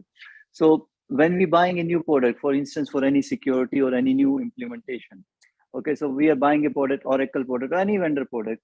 So now the question come up, okay, we are going for this product because to enhance certain process or a customer, to give a customer value. So that normally when you give this kind of contract, you have like 1 year implementation, and then you will have some maintenance for a period, or a support period. So as an organization, we always see a vision, okay, high level. We want to have a better, enhanced, anyway, secure solution. You can put in any way. So now telling to the provider, basically, okay, you implement this solution, and we had a requirement. We normally have a scope document when we awarded the contract. So in this, if we don't define the scope, okay, this is always a point of conflict. Okay, like later if it is not a T&M project, later the contractor, basically provider, starts it's out of scope. This is becoming little conflicting job always between the contractor and the organization. So normally how to tackle, my point over here, in realistic now current industry, avoiding a agile I'll give a pass. You're putting a lot of information in one sentence. What you want to know is the requirement should be clear or not clear in the contract. That's a message, right? I'm trying to help you because you started with the security product, then you went to process, then you went to requirements. I'm trying to understand. You're trying to see when the requirement is not clear, how a contract will be signed. Yes. Is that your question? Correct. Okay, fine. So when the contract is not clear, in information technology, how they do, I'll give that. By the way, we have a place to talk about contract. Since you opened the topic, I'll tell. Usually in the contract, what they do is we always have a vision. Vision will be there. Without vision, nobody starts a product. What do you mean by vision? I gave an example of American Express. American Express and Accenture. Let's imagine they want to go for a contract. American Express has said, we want to digitalize. What they want to digitalize? They want to digitalize about the retail market and corporate market. Related to this information will be in the contract. Contract will have a vision of digitalization. For digitalization, retail, corporate. Under retail, credit card system, loan segment. I will tell American Express this is a product for them.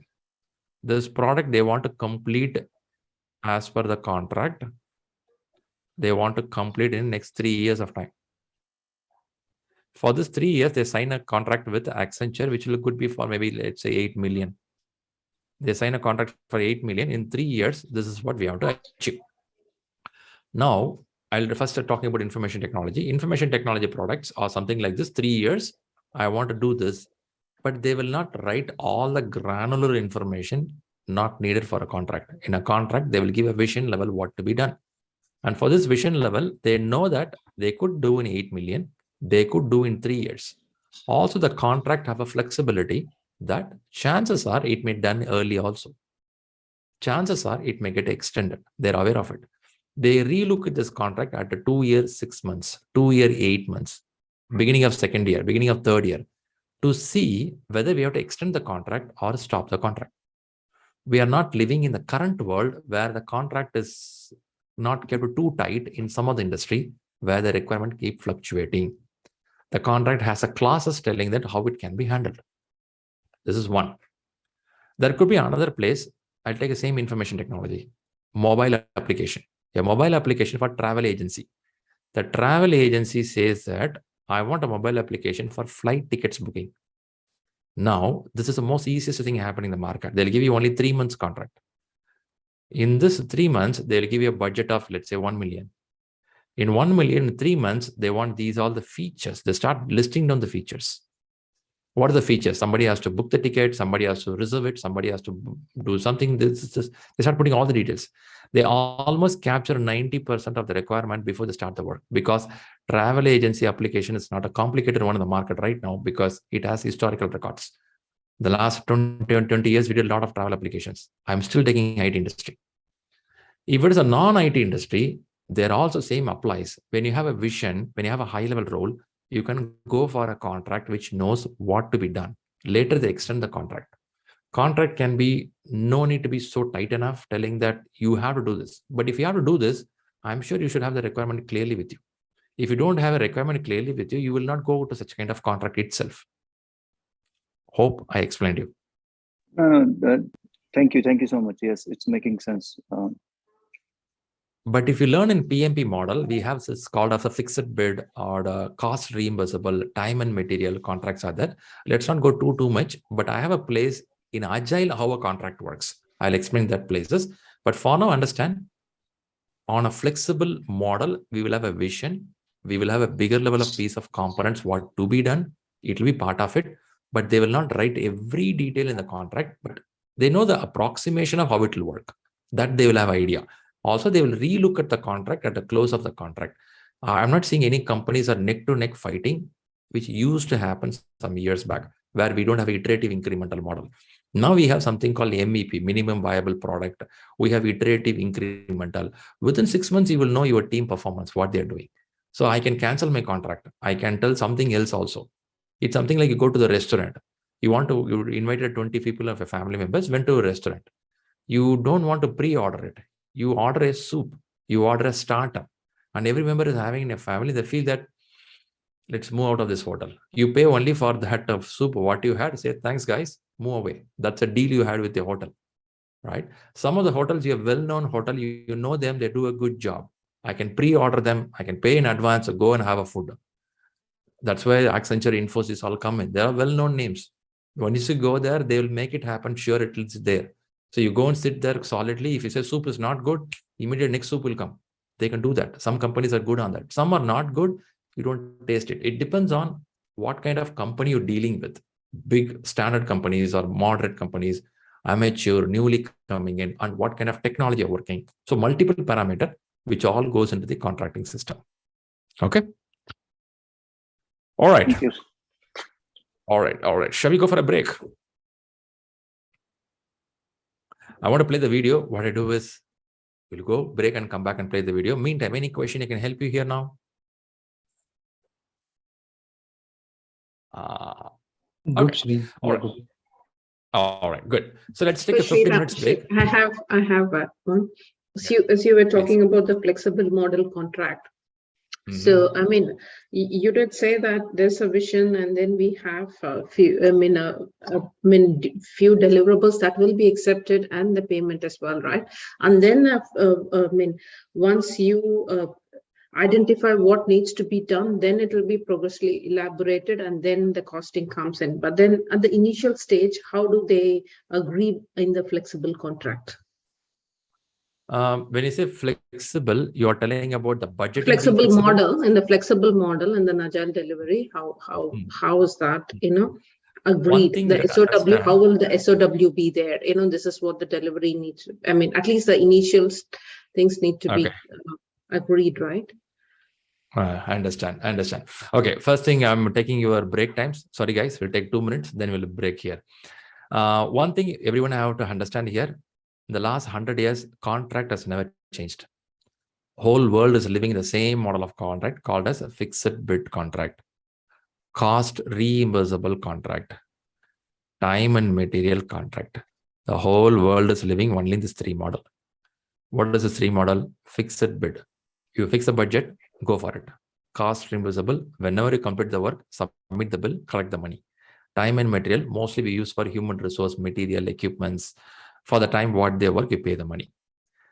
Nothing changed in the last 100 years. Even Agile came in, nothing changed. Working in IT industry, many people in the IT industry, you will agree with me. They either go for fixed or cost reimbursable or time and material. This is the main contract. Yeah. Below this, classes getting added. What do you mean by classes? Class 1, class 2, class 3, class 4. What do you mean by classes? What if I can't do within this time? What if I can't collect the money? What if I can't do this? This is what getting added. So answer here is on the top level, there is no change. What do I mean by no change? Somebody comes the vision.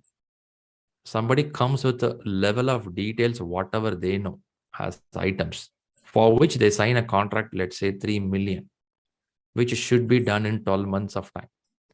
If they say fixed, if they can't do this, they write a clauses. Penalty clauses are there. Or both the company, well-known company to each other, they don't want to spoil the relationship. Whatever you completed up to this, stop the work. Hand over to our support team. Hand over to our operation team. We'll take care from there. But next time, we won't give a contract to you. There are multiple deals below that. But at the same time, when you go to Agile projects, don't think Agile means money also will come in Agile. No. That's also the same contract. They have a vision. They'll sign for 3 million. There will be a 12 months of project. Work will start, keep moving. Budget releasings keep on happening. Now, when this customer is not happy, they may have a clause here. If a MVP, minimum viable product, is done, they are not happy, they can stop the work. Sorry, guys, let's not continue here. Let's hold on here. When they say we are happy with this, they can stop it. By the way, I'm beating all the things a little early. There is a place I have to talk about the contract. There is a place says about you can stop the contract, both the party agreeing that we thought 45 features will deliver my customer. But at the 40th feature, American Express feels that this is sufficient for us. Let's not move further. The 5 features, no need to do. So there are some clauses in the contract. Coming back again, it's again fixed bid, cost reimbursable, time and material contract. And under the contract, they have all these clauses. Clauses defines when to pay the money, when to stop, where to go. If not, at the top level, we are still following the same format. So answer your question here, because Agile is delivering part by part, we will not keep on changing the contract. Contract will tell to achieve the vision, there is a contract. Not for achieving one piece of work. Achieving the vision, there is a contract. In the vision middle, they'll have some clauses. If the product is not delivered as we expected, we can stop the work here. If it is delivered happy enough, we may even continue extending the contract. Or we can't complete on time because we know this requirement is uncertain. Technology is uncertain. We both of us know both are uncertain. When it is uncertain, chances are I cannot do neck to neck. I won't know that 3 years I have to do. But in the banking domain, I have a lot of technology unknown. So chances are it may get extended. Classes will return there. So every contract clauses are very important. At the top level, vision, budget, time, we didn't change for the last 100 years. We are following the same format. Hope that helps you. Yes, yes, indeed. Yeah, thank you. All right. So what we'll do is we'll break here. I don't want to hold most of the time here. Don't worry about the contracting system, and we'll talk about there is a place to contract. And again, the last line for you: contract does not change by your sprint. Contract does not change by your product backlog. Contract does not change by one increment. At the top level, we have same model. I'll explain more. Contract, you don't need to worry. There is something called procurement department, pre-sales department. They take care of most of the things. And contracting is a well-matured industry. Some get confused when we are not totally involved, but it's a well-matured industry. They have a lot of clauses, legal factors, company, corporate, communication team. Everyone is involved into that. But the only thing here is requirement is known or unknown. This decides most of your contracting system. Let's have a 15 minutes break. When we come back, we'll talk more about it. Catch you in some time.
Hey, welcome back.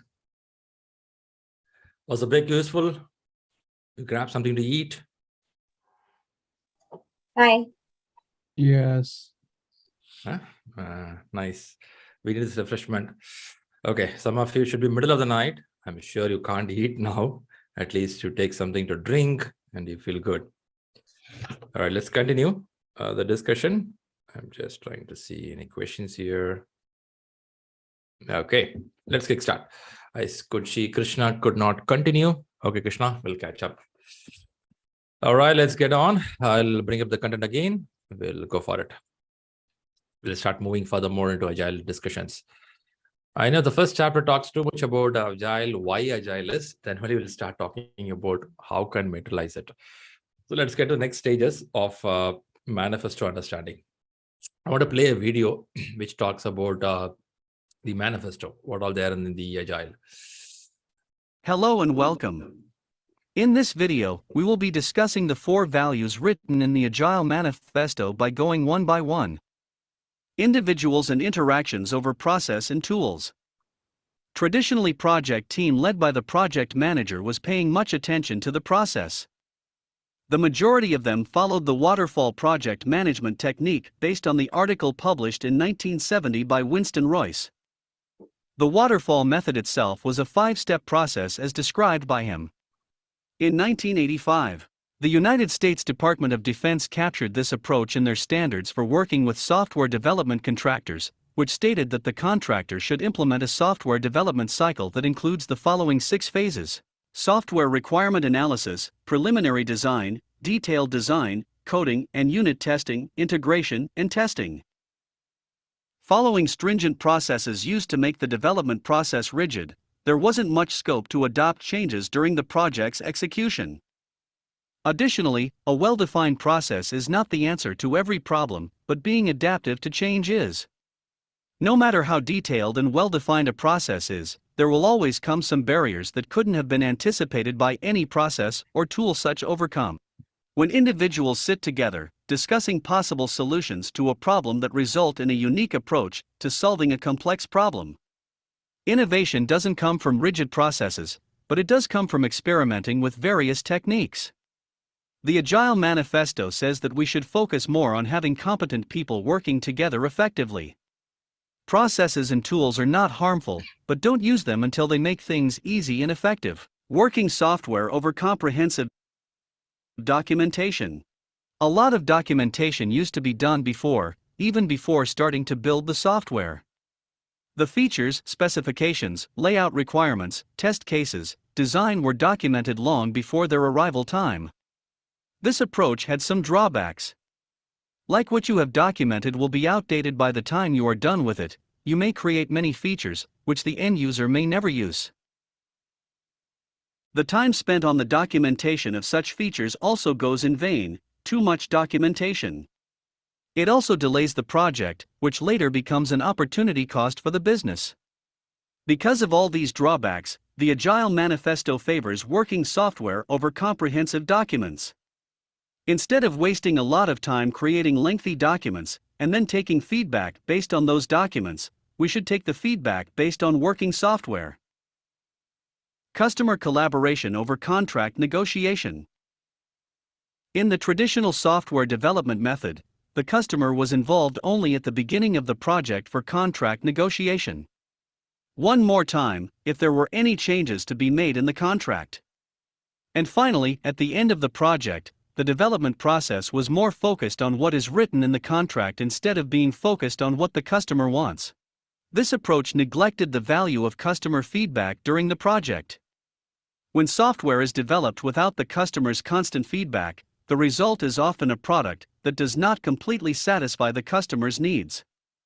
That is why the Agile Manifesto favors customer collaboration over contract negotiation. Agile emphasizes take on constant feedback from the customer throughout the development process. So whatever is being developed is also being seen by the customer. Whenever the customer feels that the project is going in the wrong direction, they can steer the project by providing inputs to the developers. Responding to change over following plan. "We're not in favor of the change" was very much a usual statement in the traditional project management approach. The waterfall approach was to create detailed plans in the beginning, and then following them through the project. Being rigid leads to creating an improper product, but it also makes us miss the chances of bringing changes that could cause our product better. That is why the Agile Manifesto favors responding to change over following plans. When software is developed with agility, we start with a plan that gives us enough idea of the direction we want to move. Then as we proceed and seeing new events unfolding in front of us, we incorporate those realities into the ongoing work. So these were the 4 values of the Agile Manifesto. Follow them in your project management to ensure its success. Now, this manifesto, as you listen, we have 4 items here, right? So in this 4, one of that was talking about the changes, one of them talking about the contract, one of them was talking about the customer collaboration. Now, if you ask me, once it was really addressed for the IT industry, or Agile is purely for software development, even if you see here. When you see the last few years, we are even talking this in other industries. How can we accept change? We don't want to deny the change. How can we keep our contracting system flexible enough to bring in change? In one of this term, the person was saying that it is not about achieving what is in the contract. It is about understanding what customer needs. Customer could have given a contract. Later, they feel that, no, that doesn't work. That's not going to be value addition for me. So they may come back and tell. But is it applicable to all the projects, all the industry? Answer could be no. Some of the industries you cannot just change because that could be based on this multiple plans would have happened. But the message is, if the customer comes and says, even if you do this, it's not going to add any value to me, I don't feel the contract is more valuable there. You have to go back and listen to the customer. Then what adds value to you? The customer says, this is what's going to happen. If you do this, it's going to be beneficial. Then chances are we'll relook at how to do this. That's why first we come out of the contract mindset. The project management for a long time is so much contract rigid. Now the companies are looking for, let the contract be there just to put a agreement between both of us. Sure, it is legal binding. Sure, you can take to the court as well. But at the same time, we keep it flexible enough to talk about what is best for you. So that clauses are now added in the contracts to tell that, yes, we know it's important. On top of that, we also have to know changes may come in future. This is change management or change thought in information technology industry is the biggest way of revolutionizing the way of doing work, which was not there in 1960s and 70s. That's why the Agile came in. Now, let me check out this question with the room here. How many of you feel in your industry right now, changes are accepted at any stage of the development? Do you feel that? Hello. Do anyone feel that the changes are getting accepted in your industry? Yes. Yes. Yeah. All right. When you say changes are getting accepted, is it something we are overcharging them, or we are doing within the contract what we thought? Within the contract. So basically we go with the capacity. So whatever, so the capacity is, will fit in, remove them less prioritized and add the new change. So this kind of capacity, end of the day, again, here we talk about the capacity and the, yeah, we will take change. We can adjust here. Changes are coming. No, good. Thanks for the points. From the investment banking point of view, just give me 1 second. So from the investment banking point of view, we still serve based on the SLAs. I don't see the investment banking sector still allowing not that much ready. Still we are accepting changes, but still again going with the SLA. So. Yeah. Certain areas we have to go by that rule, right? You cannot keep on changing. Certain things I used to tell that your doctor is planning for a surgery, and a surgery should happen so and so date. A person should go through this kind of medicine, care, rest, then go for a surgery. It's a well-planned way. You cannot change. Yeah, here of course it should be aligned with the product vision. It's not something which is coming out of the product vision. Yeah, that's a one takeaway. Yeah. That's why the contract says the vision is there. Let's talk about it. All right. So the 4 manifesto, what we saw here now is individuals' interaction over process and tools. You will see certain things on the right side. Process and tools and techniques, what we use. A lot of technologies and tools are available. Documentations we do for a long time, so many years. Contracts are clearly written on what to be done, and proper planning is done. What you see on the right side, it is happening for so many years. Even today, it is happening. What you see on the right, it's one set of information which is there for decades. Okay, what is on the left? On the left, what you see here, it's all about people. This is on people focus. This is on the outcome. This is again on the people, respecting the people, right? And all about reflex. So now the message here is, on the right, you have certain things: process, tools, documents, contracts, following the plan. These all needed. Okay. On the left, what you see is all about respecting your team members properly, respecting the customer, both the party, outcome focused. What is the result? Yeah, I need a UML diagram. I may need an architecture diagram. I may need a work breakdown structure. I'm fine. Those are needed. I'm not saying no. But top of that, what do you deliver? What is the value? And how quick you can change your way of working. Now, the message here is, when Agile came in, they didn't tell on the right it's wrong. They said over. Individuals and interactions over process and tools. What it means is, yeah, we need this. On top of that, also we need this. But what misunderstood in the market now is the misunderstanding. Agile means no documentation. Agile means no process. Agile means no contract. Agile means no planning. It's a misunderstanding from many of the people in the market who even qualified in Agile. The message is all going to be there. You cannot live without this, because that's a life.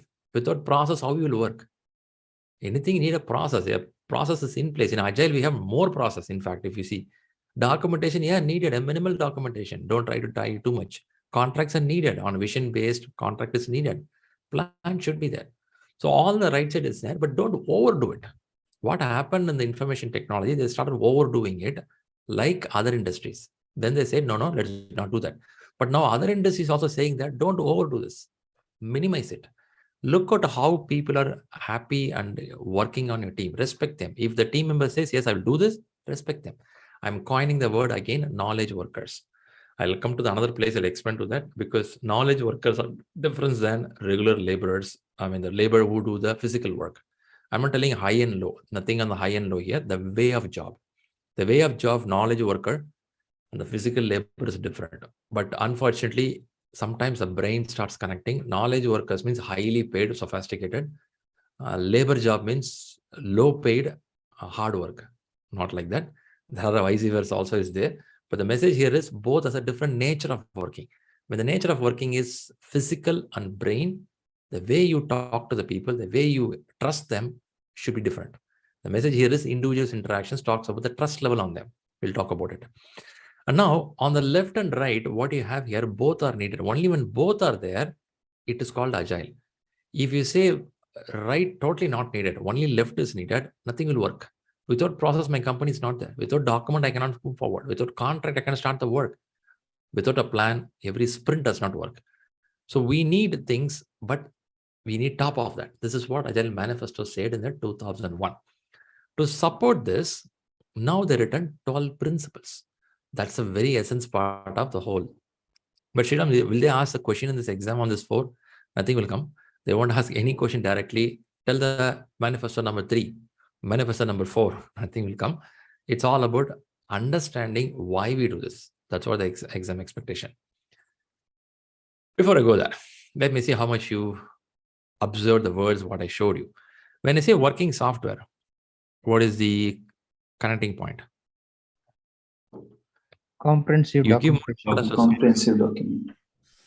Okay, you see something working over comprehensive documentation. Okay, very good. What is the next one? Following a plan. Following a plan. Responding to changes, following a plan. Oh, following a plan. Okay. Process and tools. Process and tools. Individual interaction as over process and tools. Okay. Negotiation is negotiation. Customer collaboration over contract negotiation. Okay. Okay, you got some idea here, basics. All right, looks better. We are good. Let's see the supporting principle behind this, because this is what the base of all. Before I show the real principle text, I'm showing some pictures here. Okay, some numbers also given here. Take a few seconds to look of it. Some wordings here. Let know which captures your eyes. You feel this looks good. Anything interesting for you? The principles behind Agile in 2001.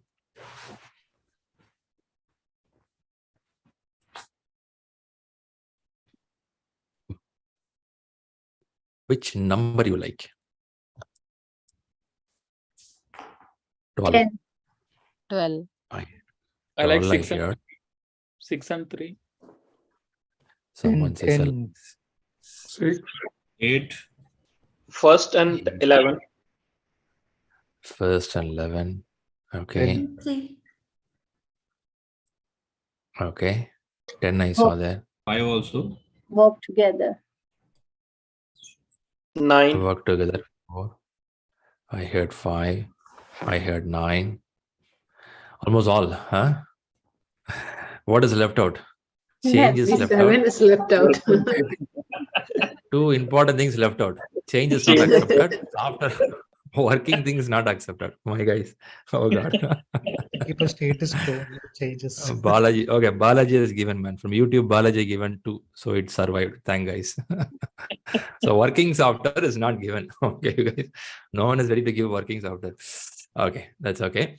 So the message here is, let's first understand this, then I'll go for the next level of thought asking. The number one principle, by the way, there is no order followed in principle. They just put in a principle, 12 items are there. Don't think number 1 is the top, number 12 is no order here. However it is, when I see this, I could see this as very important one, more than a priority, I'll take important one. Satisfying customer is think as important one. Satisfying customer is not a new word. It is there for so many years, but none of the method is specifically stressed it how to satisfy the customer. How to satisfy the customer, giving a regular, welcoming their changes, what they're asking for, deliver them frequently. These two can satisfy customer very well. But again, how to satisfy them? I involve my customer inside my work. This is a new term in the year 1980s and 1990s, because those are the times where we collect the requirement, say, thanks guys, go home. We'll do the work and call you. This is way it worked. Even today, the many industry work like that. You give the requirement, go home. But information technology industry said that, okay, you work together, stay with us. Stay with us. You can tell about what you want. Every day you can be with us. Seriously, I thought we'll go home, come back after 3 months. No. You can be with me. Send a representative. He or she can sit with us every day. You can tell me which is important, unimportant, good, bad, ugly, everything you can tell to us. So this openness starts happening. Now this openness, what happened here is created a good amount of trust. How would the trust happens is, we started trusting every team member here. When I say team member, it includes my business guy also. I say to satisfying the customer. In order to satisfy, you welcome the change, you deliver frequently. On top of that, you invite your business guy to be with you. When the business guy is with you, your team members are trusted. When I say team, it includes the business guy, include a technical person, non-technical person. We're trusting them. This is a place I'm talking about knowledge workers. There is a difference between knowledge workers and physical labor. Knowledge workers, you have to trust them because they're more knowledgeable than you. They know more about you and they know more about the work. Whereas in physical labor work, it was slightly different because there is somebody has to direct them, tell them, you have to break this, you have to cut this, you have to carry this because this fit into this building. But knowledge work is not like that. You can't see the work, how it's happening. It's all intangible. You can't see that. So you have to trust what they do. You have to believe them. Now, to make a trust, to make your team to work together, what is the best thing? They said face-to-face conversation. Of course, emails are good. Nobody says no for it. But opportunity is to talk to them, work with them, sit with them. But when you do all these things, something will come out called as working software.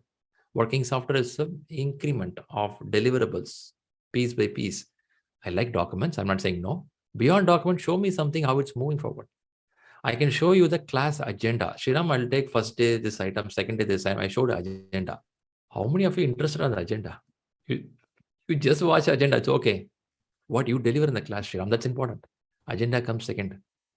Anyone here more interested in agenda or the class? Interest in agenda or a class? Agenda gives an eye.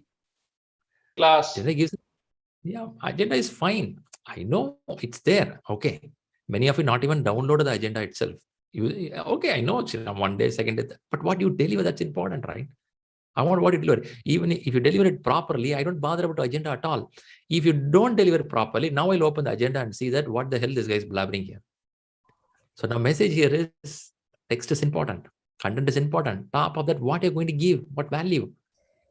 Now, when you do this regularly with your team, working together, trusting them, and delivering regularly, but maintain it sustainable phase. What do you mean by sustainable? You should not overdo certain things. In the name of working so free enough and customer involving, you should not squeeze your team. Keep a pace sustainably. I keep talking that of late I see the kids coming to the gym. When I say kids age of 18, 19, 20, 21, out of college, in butterfly stages. Butterfly stages, they overdo exercise in the gym sometimes. I'll tell guys, don't do too much. You may hurt your back if you don't properly train it.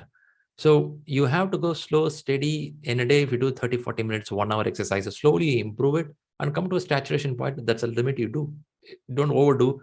They come gym 2 days, do 2 to 3 hours, and then 5 days they don't come.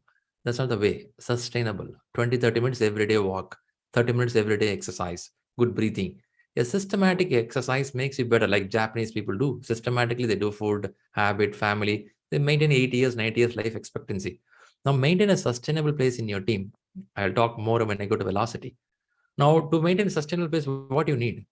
Good attention to the technology and technical factors. Your team has to continuously give attention to improving systems, process improvement, product improvement, technical improvement. You have to watch out for a lot of technology, keep on upgrading. How you improve it? Because information technology, any industry now, technically advanced. How are you going to see that? You cannot live with the old way of working. You have to keep changing it. And now comes the 10th one, talks about maintaining simplicity. This principle, there are a number of questions because the wording says that the art of maximizing amount of work not done is essential. Many ask this question, what do you mean by not done? Look like you are saying, I will not do the work. Yes, we will not do the work. What kind of work? We are trying to minimize the work which is not at all needed, value addition. We spoke about value added, non-value added. Non-value added work should not be done. That's what the message is. MVP. The art of maximizing amount of work not done is essential. Which all requirement you feel doesn't make sense at all. In this class, I can talk about Avatar movie. I gave a small hint of Avatar movie. This guy waited 12 years or 14 years to get the technology. Then only you can start the work. I gave a clue of that. Now, I'm more interested in Avatar movie.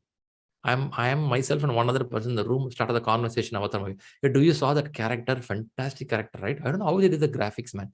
Non-value added discussion here. Art of maximizing amount of work not done is essential. Don't do that. If it doesn't add value, don't talk about it. This was the biggest problem 1980s and 90s. Whether knowing or unknowingly, we do a lot of work, more than what is needed. We'll talk more about it. And then comes self-organizing teams. This is the place we call as Agile team, where they are self-organized. I spoke about knowledge workers here. One, you are trusting them. On top of that, they themselves trust. What do you mean by they themselves trusting? Organizing themselves. They know who has to do what. They're knowledge workers. I don't need to tell that you have to put a cement, you have to do the painting work, you have to do the plumbing work, you have to do the electrical work. They are cross-functional, cross-knowledgeable. A same person can do painting, a same person can do plumbing work. Both they will discuss. Today I will do this work, man. I'm interested to do this. Today I'll do that work. Knowledge workers are capable of deciding what they have to do. But you as a leader and manager should have to give a vision to them. You have to give the goal to them. But rest, how to do, they will do. These are the points you have to discuss more in the class. And the last and final one is reflecting and adjusting. This is considered the most important thing of all agile factor, because we learned in lean management called as continuous improvement. What is called continuous improvement? Continuously improving on the way we do the things. Now, reflecting on their behavior, how they are working, the culture, the ground rules, the understanding. The team works together, chances are always there is a way of improving. How do you improve yourself? That's what reflect and adjust. By the way, I was giving like a story from the top to here. There is no order followed. I just pulled certain things. But the message, if you see here, you have to satisfy the customer through various ways of you work with the customer closely, customer working with us closely, your team has been trusted, and your team delivers incremental value regularly, and they have an open communication. Now you tell me, listening this, do you think this is only for information technology, or different industry can also adopt something from here? What is your thought?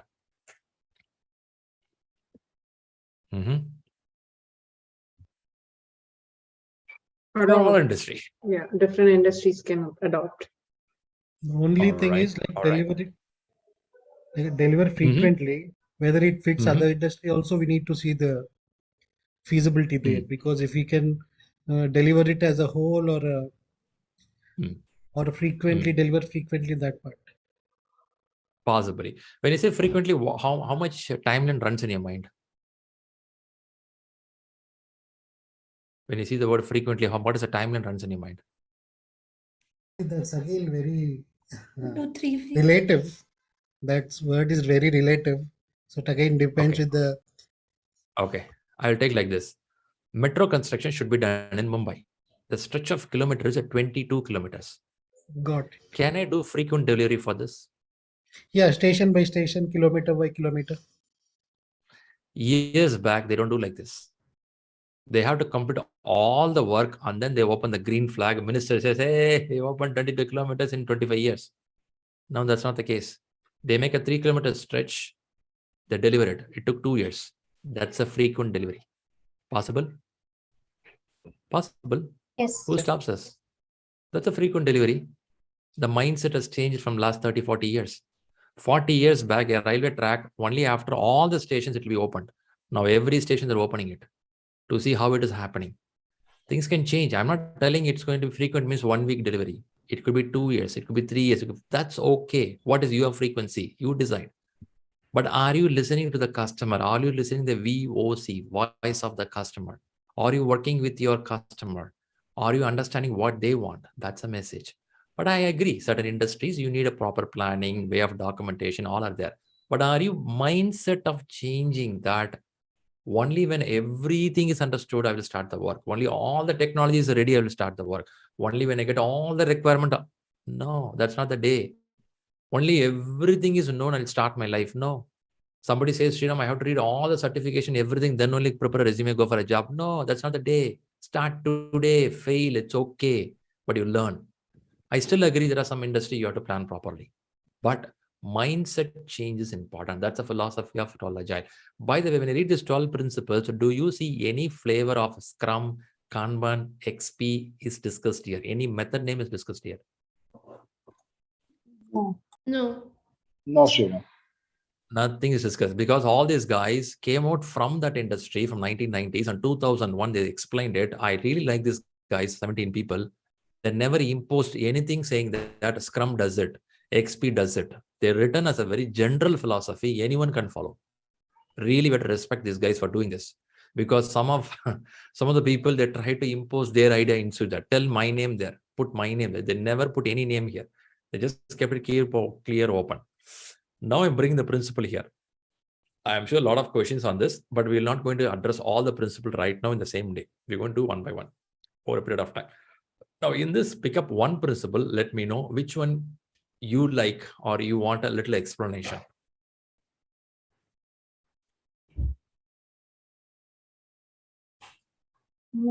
I want to understand in some more detail on point number 10. The art 10, of again, maximizing the amount 10 of is becoming like a, I know, man, 10 is always every class. Someone will ask, 10 is always confused. Okay, what is in your mind of 10 when you read it? what it says in your mind when you read art of maximizing amount of work not done? What runs in your mind? Like in a normal sense, it should be the work done, right? Okay. How can you say not done? That's what. Okay. Let's talk something. Yes. Yeah. So what I understand from principle number 10, the simplicity, which means we have ton of a work to do, where we do see some critical versus important versus value add versus non-value add. How we simply design the things to be done, and it should be at a value-driven phase. Makes sense. Makes sense. Let me give some more information. Thanks for the information. I'll go some more information. Now, let's take this usual example I used to talk, mobile phones. Anyone here bought a mobile phone recently? Last 3 months, 6 months, 1 year? Yes. Yes, Sriram. You bought it. Okay, very good. I'm sure you could not buy the mobile phone just like that. You need some research of it, isn't it? Yes. We take a phone number 1, we'll see number of features. Phone number 2, number of features. Did you all do this? Did it? Yes. We compare it, right? There are websites also available these days. We'll take one mobile phone and put it. Okay. Now, I'm talking to some of my friends also. What they do here is, in Google standard, there is a query. A query is smartphone below 10,000, smartphone below 20,000, smartphone below 5. There's some standard query in Google. Once you start typing, it will come in. So they search a phone, they pick up a phone and start putting a comparison of the phone features. Your phone says, I will have 24 features. Another phone, 26. Another phone, 18. We compare it. Our guys won't be satisfied with this. Then they call their cousin who has the same model. Tell them, hey, I want to buy this phone. They'll say, I want to. Sometimes they'll say, one of my office member want to buy. They don't want to tell they're buying. They keep it secret because only Russia has to know about this. So they will keep it secret and tell to some of the friend, hey, I want to buy a phone. Or somebody want to buy the phone. Can you tell me the features? So 1 month of research happens to buy a phone. Understanding in the phone, we have 28 features. Even the phone company never know this feature existed, but this guy knows it. Phone is bought. After 1 month, you ask him, how many features you use this phone? Now, let me ask you the question. When you explode a bunch of features. Now, you tell me how many features you would have used literally after you bought the phone. Do you felt 100% used or lesser percentage?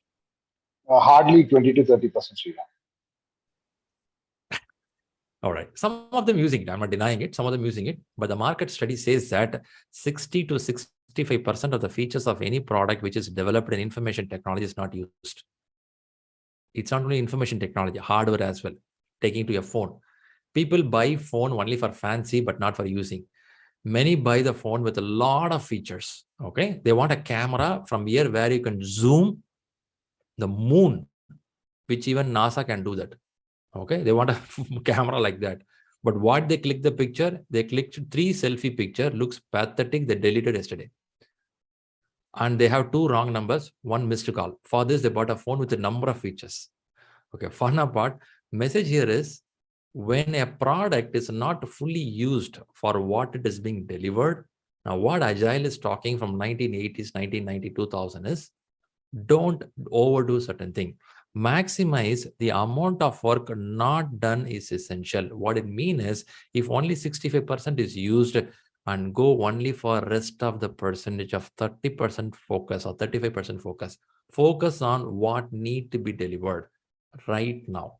This is 65% can be done later. They may ask it, and this can come next release, but focus on what to be done. Don't spend unnecessary time there. It's under lean management. Unwanted or extra work is a waste of time. Extra process is a waste of time. So simplicity is art of maximizing amount of work not done. By whom? It could be for the team members. It could be for the customers to say that this is not right now. I'll tell you an example of this. I remember the days when I started working on a banking system. The banking system, they give a requirement. Now, what we do is we'll have somebody called architect. We'll have a project manager, technical lead, business team. These are the 4 people who will sit together, and some junior engineers like me, younger stage by the time I was sitting in the room. Now, requirement is given to us. There will not be anyone from the customer side. We have to elaborate the requirement. I'm sure in this room, somebody would have done that years back. No customer will be there. Someone from our team will travel to the country. I was working for Italy. So we'll travel to Italy. In Italy, they'll work for 1 month, collect the data, come back. Now we'll sit in the conference room. We will elaborate the requirement. How we will elaborate, each one will elaborate their own knowledge about banking domain. Architect, what he or she used to banking domain, she will elaborate it. Somebody will elaborate their knowledge. Those all knowledge becomes a requirement. And they will design, this is how they do a lot of imagination of work, not the reality. Now, reality is understand from the customer what is needed, deliver that, stop there. Needed, let them open the mouth, let them ask, or you talk to them. Deliver what is important, don't do unwanted things. Does it make sense? Do you think it will add value? Yeah. Yes. All right. One more principle we'll see before we go to the next segment. Any other principle very interesting before I say one I like? 9 number. 9. Okay, very good. Okay, very interesting for me. I'll come to this in a few minutes. So continuous attention to technical excellence and good design enhances agility. Okay, you have to be very careful on this principle. Now, in the name of improving, in the name of flexibility, we should not haphazardly do the work. So what do you mean haphazard? In agility, what happens is we don't have a full requirement with us. When you don't have a full requirement, what will happen? You will think we will do haphazardly. A construction, how it happens, you should know the building going to be 4 floors building. Only when you know 4 floors building, you'll make a proper basement. But no, Shriram, it's very agile. We'll start with 1 floor. 1 month later, I'll tell another floor. After some time, I'll tell another floor. Can I do like this in construction? Because the basement is already ready. You put the basement. It will be tough. If you're going to tell, no, I'm going to add more floors. No, you cannot. Basement is done already. So now in information technology or digitalization, those years back, we're talking there. In the name of doing agile, compartment, incremental, you cannot tell that for now I started the work. And later, if you want to add, I don't know what to do. Then I have to go back and redo the work. It's very expensive. So message here is, when you prepare for agile projects or things, you keep in mind a vision what to be done, and you continuously focus on how can I technically tweak it? How can I technically make it better for future also? You start looking for the better design. You start looking for technical excellence in your team regularly so that I'm not outdated. One, my product should be enhanceable. What do you mean by enhanceable? In my home, if I have a place, I can enhance it. I can open one of the floor door. I'll get another room. I should have a place where I can add another water pipe. I should have a concealed wiring system where I can put another wire which will support my electricity power. There are some homes which don't have a big pipe, they have a small pipe. You can't get another wire inside, which means it's not enhanceable. I should create a system which is enhanceable. I can open the more doors. Think like that. How do you do that? Continuously. You cannot do on the first day itself. No, continuous attention to technical excellence of your team, technology, of your product, process. That is what agility. You cannot suddenly improve things. For this only, we have something called spikes in Agile usually. If you go to scaled Agile, we have something called the architectural runway. I'll show something more about it. But point here is continuous attention is needed. Okay. Thanks. All right. I'll go to the first one before I go to the next slides. From here, I'll move on so that it'll come back to the principle again. Principle will beat it again and again and again. I'll go to the first one because I like it very much. Our highest priority. You may have a lot of priority. For your highest priority is this word. Satisfy the customer. If you go to any supermarket these days, they'll ask you how much you are happy about our service. They'll have a smiley icon there. You ask you to click it. Have anyone seen that? Have you touched any of that? Okay. Mechanically, you will touch one button. Which one you will touch? Neutral. Mechanically, you will touch one button called good. Okay. In that button, the smiley face itself gone because thousands of people touched it. You seen that? The sticker would have gone. Your finger will get inside and come out.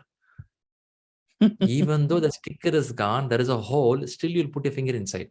Next to that, there is a calls very satisfied. Nobody clicks that. Why?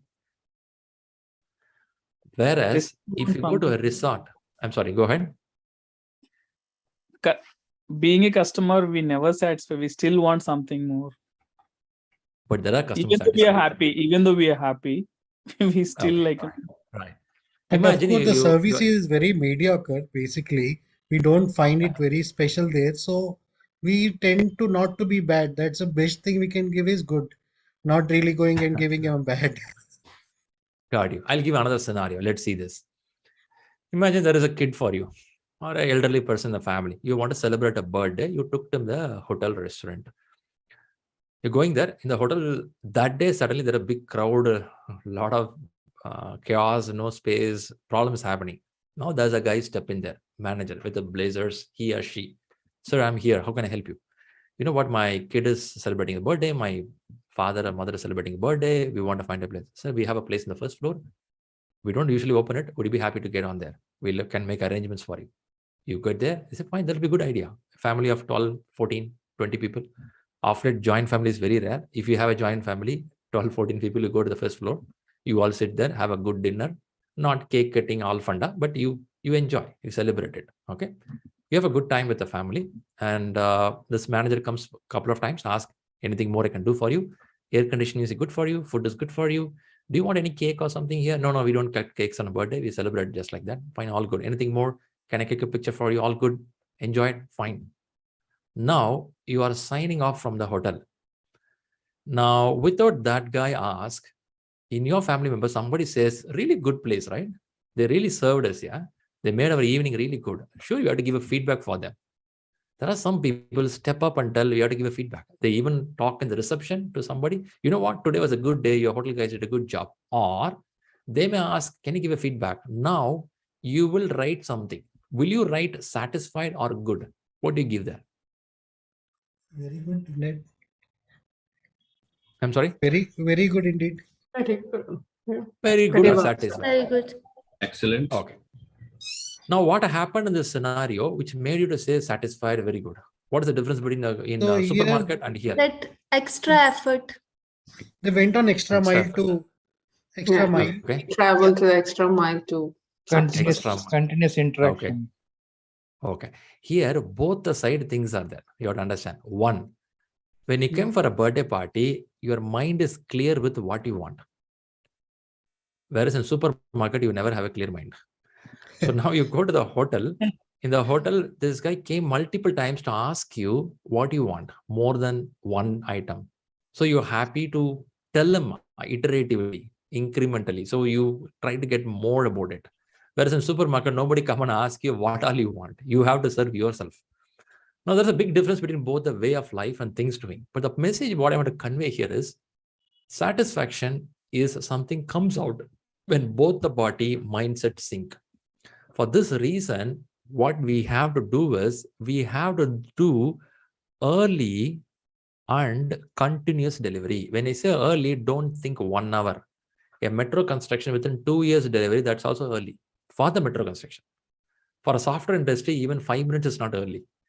Amazon is delivering every 40 seconds. They can do that. But other company, no need to do that. Amazon is doing, I will also do. Why you have to do? For you not needed. For your flow of the project, even 6 months delivery is fine. Continuous. It's not 1 time, 2 time. Continuous, you do that. Of valuable. The guy came for the birthday party there, should be valuable. Who is like helping you? Non-value-added thing, something he or she is doing, doesn't make sense. Now, look at this principle. Do you think this principle is only for information technology or anywhere in your life you can apply this? What is your thought? Anywhere you can apply? Any part of the world, anywhere you can apply that. Your highest priority for you, customer can be anyone. No, Shriram, I'm going to the office, man. They give me some salary. I work in the office and come back. I don't know who is my customer. For you, the nearest team which is getting your service, that's their customer. Isn't it? Am I right on that? You no need to see the end user. End user is different. Customer is different. Customer is the internal product receiving party is also your customer. A car company is there. How many of them have seen the car assembling person? Car comes out, salesperson selling the car. You mean only the salesperson meet the customer? No. The car assembling guy, one assembling department meets another assembling department. Two assembling department meet the quality department. Quality department meets the inventory department. Everyone, each one is customer for me. How do I satisfy them? How do I do early continuous with them? It's a chain reaction. If you can open that mindset of not always end user, but end of that, it's going to reach end user if I serve my customer properly. It's something like corruption, right? That the government stop the corruption, then I will stop the corruption. You stop your corruption, everything will stop automatically. It's all about the mindset. And I really love this principle when they start writing it. Satisfy the customer through early and continuous delivery. If I want to give something early and continuous, I should be flexible. I should be agile. If I want to give something continuous without error, mistakes, I should have a technical attention. I should know what to do. So this one principle will tell all the principle below this should be properly followed, then automatically it works. When you can do this, no one can touch you in the market. You will be the superstar in the market. That's what Amazon is doing. That's what Elon Musk is doing in the business, but he's talk a lot unwantedly, but he does in the business. In the business is to reach a customer as early as possible, which other company cannot do that. That's a message they're trying to do. So now the message is keeping priority high. Of course, other priorities are also there. Market demand is there. Your cost factor is there. Contract is there. We spoke half an hour back about the contract. All are there. But all will go down when you keep customers at top. This is what Mahatma Gandhi says. Mahatma Gandhi talking Agile. He too went to PMI-ACP exam. Anyone knows that Mahatma Gandhi talks something about customer? Anyone aware of it? Customer is God. Right. Customer visiting your premises means you are gifted. This statement given by Mahatma Gandhi. So Mahatma Gandhi read Agile books? No. So message here is customer is very important. Shriram, this we know from hundreds of years, man. Why suddenly we are focusing? This focus got deviated in the year 1970 and 80 onwards when more automation starts coming into place. What happened is customer was pushed to the corner. Customers are cornered telling that you tell me what you want, we will decide and we will do what we can do. That's not the case now. The case here is customer, you don't need to tell and go away, stay with us. Tell us regularly what it is. Now, this is also creating some trouble. I'm not saying no.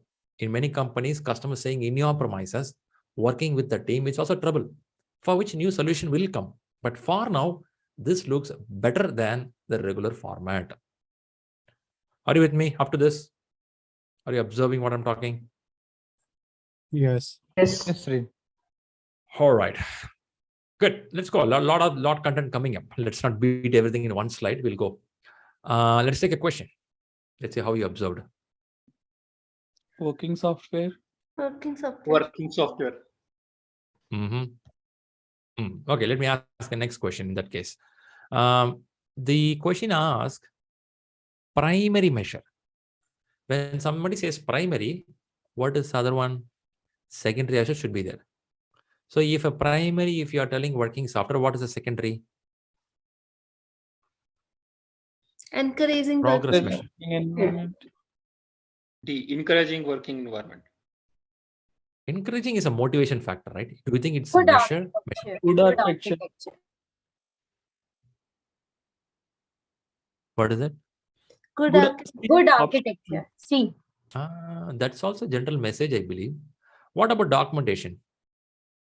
Documentation is okay, but here it is written as extensive documentation. So you Ideally, don't like the extensive. Yeah. Enough documentation is good, but extensive is, if it is unnecessary. Yeah. Just in Okay, time right. documentation. Right. Enough documentation is fine. Enough. Enough is good. Let's talk about your. I believe you all buy some products online. Anyone here buy through online app? Your groceries, textile, electronics. Yeah. Yes, Which Sri. app you use? Mintra, Amazon. Card. Big Basket. Yeah, Big Basket. True. Amazon, Big Basket. Now, okay. Now in these products, what makes you to go back to them order? I think you're using this for last 3-4 years, at least 3 years. Right. At least 3 years, right?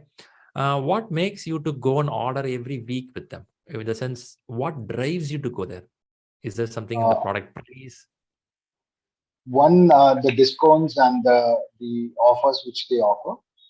And they always deliver on time. There is no failure in terms of delivery. And ease of using the app. And there is also feedback, like we are getting continuously, it's packed, it's dispatched, it's on the way, something like that. Okay. We can check very good. the Nice. review and we can order accordingly, and we also get hold of the quality by the reviews as well. And then we do have option to return, and we could also save time by going to the store. Return. This should be the first point, right? In Amazon, this is the first point you return. Now I'll come to the main point. You are back of your mind what makes it. This is all open point. Let's see the hidden point. What is the hidden point? If I order something in Amazon, okay, Amazon, the order goes and stores inside the system. It says when you ordered, date will be there. It will have about the price will be there. It will have in case you return detail will be there. It also has a star rating. That's the feedback will be there. Now, what happened here in the system is, now I'm so much trusted with Amazon in a sense, even I can track my order, which is 4 years back. Is it possible? 4 years back I can track an order? Yeah. Possible. Track it. It has a date of order. I can track a 4 years back one order and I can do reorder of it. That facility is also available, reordering. Or I ordered something by mistake. I was getting ready for office in the morning. I was choosing something. By mistake, I clicked order. But while driving in the car, I feel I don't want to. Can I cancel that order? That also can be canceled. Cancel it. So order, reorder, cancel, return, and I can see this. And also I can see 4 years of record. Now, if you open your app anywhere, you can see all the transactions are visible in front of you. And this wording is called as a transparency. Have you heard this word called transparency? Yeah. Yes. Now, in order to maintain the transparency, these all system is maintaining a extensive documentation or sometimes needed documentation. Both are happening.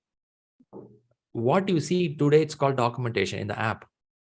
There are days documentation means you have to sit and type about what is happening, how it's working. That's on the project management. On top of that, when a system has to work smoothly, they also maintain the documentation. That documentation is what you're seeing here regularly. Now here, only because of extensive or related more information, that gives you amazing trust on this application. It's very extensive Amazon. You can see even the order originating place, where it originated, who is a supplier, what is a star rating for the supplier, this supplier, how many product is supplying in the market. You can see everything about the supplier and the order originating, which flight, where it landed, when it came, what is the price, everything you can see. Now the documentation of information gives a transparency. Transparency creates a trust back of your mind. Without your knowing, you are keep on ordering regularly. Now, even the increase of price, you are fine because your trust level went high already.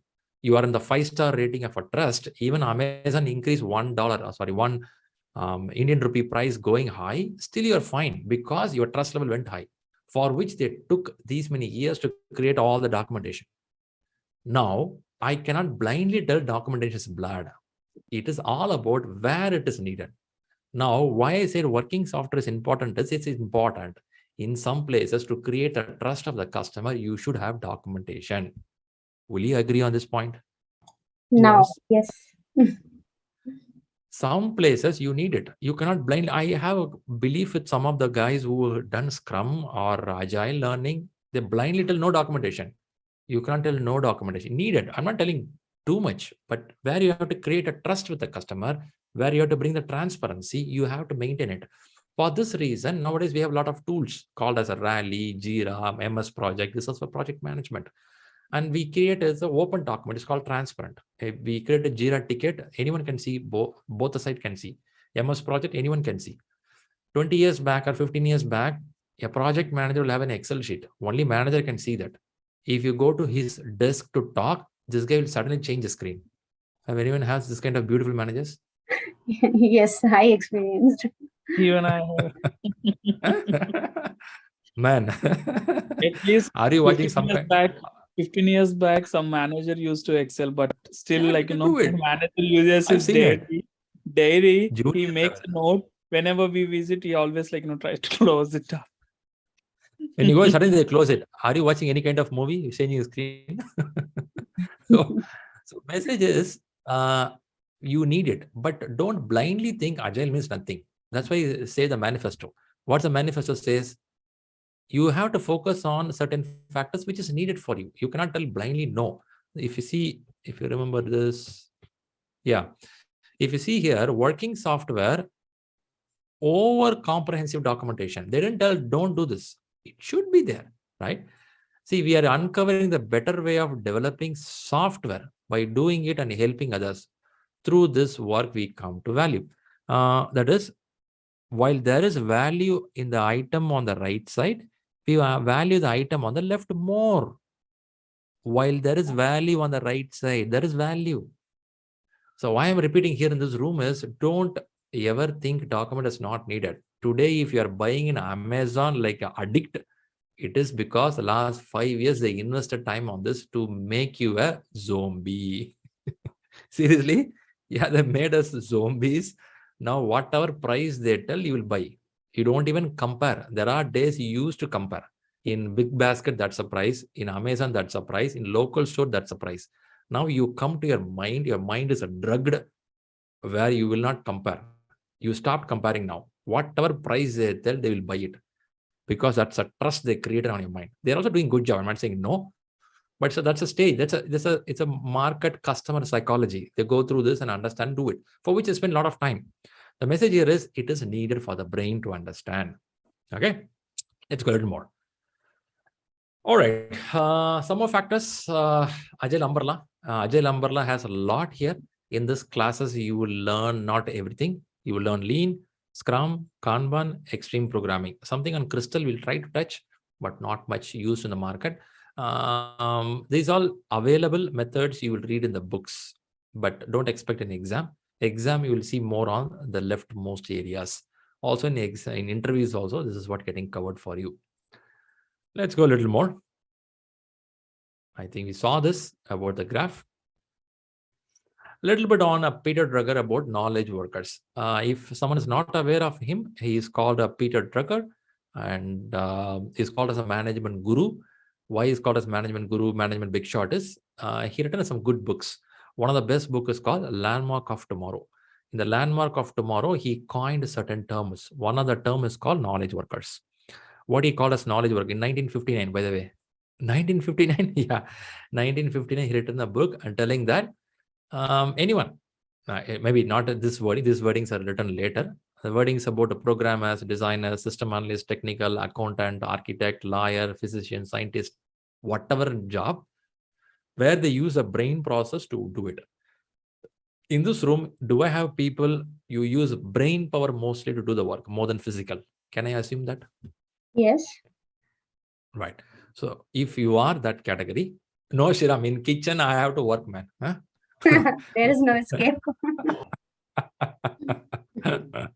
Right. There are physical work involved. I'm not saying no for it. But now coming back here, he mentioned by the time, there is something called blue collar, white collar. This is, I'm adding up. Okay. He didn't tell about it. It said about knowledge workers. I'm giving idea about it.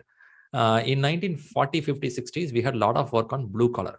You need a physical labor. You have to work physically. You beat the metal, move the rods, lift the switches. Pretty heavy. Those days all are heavy. Springs were there, but still they were using pretty heavy. So you need that muscle, shoulder strength to do this. A lot of physical labor. Then came automation. You know that I mentioned a few minutes back. It's about a mechanization came in. They used bullock carts, all those stuff. Then they came into tires, wheels, machines, automation, lubrications, lots of things started happening. White color starts coming in. Now, what his prediction is, by some 21st century in 2030, 2040, 50, what will happen is more will be knowledge workers, where you have to use a brain. So you mean this won't be there? Will be there. Proportion will go down. What do you mean by proportion? If 100 jobs are happening, in 100 jobs, early days, maybe here it was 70, it could be 30. Now, what will happen? Here it will turn 80, that will become 20. Just a proportion change will happen. But the message here is, when you are working in a company, you have to decide where you are working. Are you working here or are you working here? Now, when you work in this place, you're going to work with the knowledge workers. When you work knowledge workers, you cannot treat like what you do here. So you mean up and low here? Nothing up and low, nothing up and low. This is all British model. British model is somebody who do labor work has been treated differently. They are treated. Okay. Now they talk as if they are the god of something. Those days, what all they did is they made a slavery model. Okay. And these guys will sit on the top level. Even some places you can see in India also, some places are there. They made the structure of the society itself like that. Top people, mid people, low people. Let's not go there. It's very sensitive.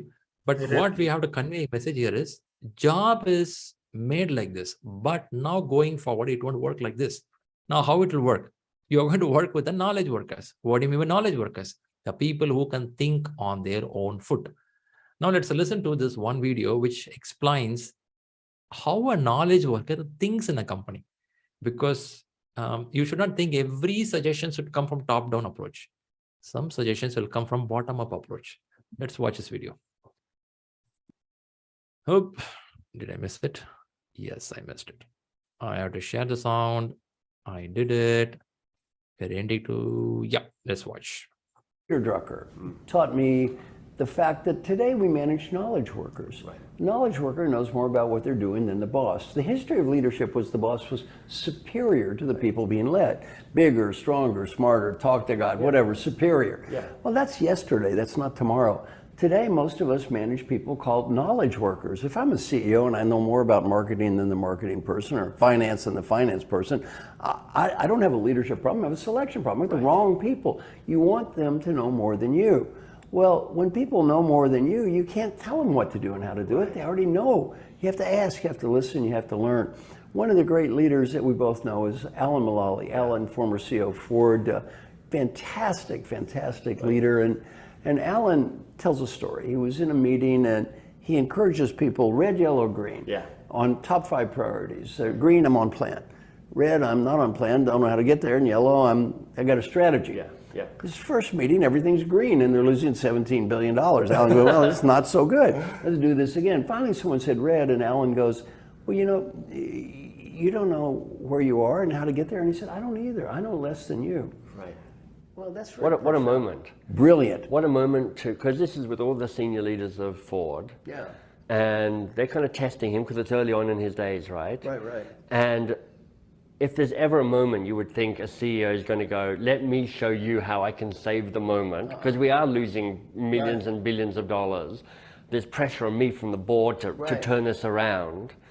But instead of that, he does something different. What does he do? He says, I know less than you. Why don't we actually find people and ask them for the answers? Well, they found out the answers were 3 or 4 levels below them in the company. So I love your philosophy of asking in this advice trap. Yes. JP Garnier was one of my coaching clients. JP was a CEO of GlaxoSmithKline. I asked JP, what'd you learn about leadership as a CEO? He said, I've learned a hard lesson. He said, my suggestions become orders. My suggestions become orders. And I said, if they're smart, they're orders. And if they're stupid, they're orders. If I want them to be orders, orders. If I don't, they're orders anyway. My suggestions are orders. So I said, what'd you learn from me? He said, before I speak, stop and breathe and ask one question. Is it worth it? Is it worth it? And this advice trap that you talk about, very profound. What we don't realize as leaders, our suggestions tend to become orders. Right, they suck the oxygen of creativity out of the room. Exactly. Everybody's like, that's a good suggestion, boss. Let me just write that down. I think I'm going to do this idea because you gave it to me. In that Ford case study, if Alan would have said, have you thought of? What would have happened? Sir, yes, sir. Thought of it now, boss. Exactly. Yes, Mr. CEO. I call have you thought of fake questions, because it's just advice with a question mark attached on the end. Nobody's thinking it's a question at all. Everybody says, go do it. Yeah. And so I think what you're doing is brilliant. The advice trap, getting leaders to have that discipline to stop and breathe. And a great question, Alan, is, am I the world's expert on this topic? If I'm not, why am I talking? All right, I'll stop here. So did you have any takeaway word from here? Did it ring a bell for you? Yeah, actually, it's more like enabling your team to be more autonomous rather sitting there. And even if suggestions will be like treated as a kind of a command. So do anyone hear the word called, did you hear the word advice trap? Yes, advice trap. Yeah, that's what the suggestion coming as That's a trap, actually. If you don't take it, that will be your appraisal will go for toss. Yeah, your advice becomes orders, right? Or your suggestions becomes orders. Somebody says, oh, what if we have a green color? Yes, sir. Green is fantastic. You know, even That's my a wife nice likes idea. green. What the hell, man? Brilliant idea. Some people just want to say yes just to everything, but that's not no more happening. If you realize the youngsters these days, while telling youngsters we are not young, no, we are gone. At least I'm gone. So when I say youngsters, the kids of 18, 20 coming out, have you realized their way of questioning? They have the boldness. I'm talking about the kids who really learn, who want to achieve something. I'm not talking about the kids who still want to stuck in a bottom level. I'm talking about the people who want to achieve. Do you feel that the kids are so much knowledgeable these days? They were able to question. Your children would be questioning you. Do you realize that? They question you. The question which you never asked your parents, they're questioning you right now. You will be surprised. Wow, I didn't ask this question. You may tell this to your parents. Of those days, we are very good, quiet. Who want your good and quiet? They want now intellectual people who can be asking the right question at the right time. Now, why I put this video here is to make you understand you're working with these knowledge workers. Now, when you work with these knowledge workers, times we have to be a little more agile. Sometimes we have to be a little clear on what we want. And also we give that the room for empowerment where they can think. In the next week class, I'll talk about how the roles are getting aligned. We have a Scrum Master, Product Owner, Agile team members, servant leader, how these roles are getting aligned, handling these people. And then I'll talk about the ceremony of how a Scrum works. The next week class is going to have a Scrum most detailed discussing about people, ceremonies, time management, for which I played this video as a basement to understand that it's in some industry. I'm not telling every industry should apply this. In some industry, we are working with the knowledge workers where they are so capable, where we have to enhance them to do the job. This is what the principle number 5 says in Agile. If you return that, what is the principle number 5? Do anyone remember it? Agile principle number 5. Number 5. Trust and support. Trust and support. Yeah. So I have a project around motivated individuals. What do you mean by motivated individuals? The people who are capable and passionate about doing things. They are the people stepping in to do the job. Now, why these are you're learning? Either you are a team member, or you are a Scrum Master, you are an Agile manager, or a product owner, or a senior manager in a company, or you are running your own company. Whatever it is, you have to get to the mindset that when you learn Agile, your company is adopting Agile. You cannot still debate and argue for a company which does not follow it, because many companies are going towards agility. As they start talking agility, the moment you should know that you're going to work with the knowledge workers, where chances are they may know better. But a company which has Agile, also non-knowledge workers can be there, where a physical labor worker is there. Still, how you respect them, how do you value their inputs? That's also a point. Both the points come in place. That's where this content goes in. All right. Did you got some info today? Yes, lot of. All right.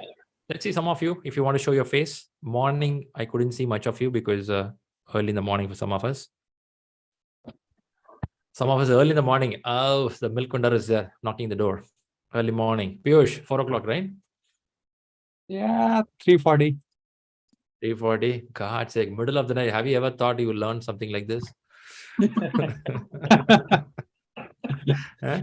There are best things to do in life in the middle of the night. Useless fellow, this guy is taking classes today. The problem is start from the next week. My family is coming. Oh, God, man.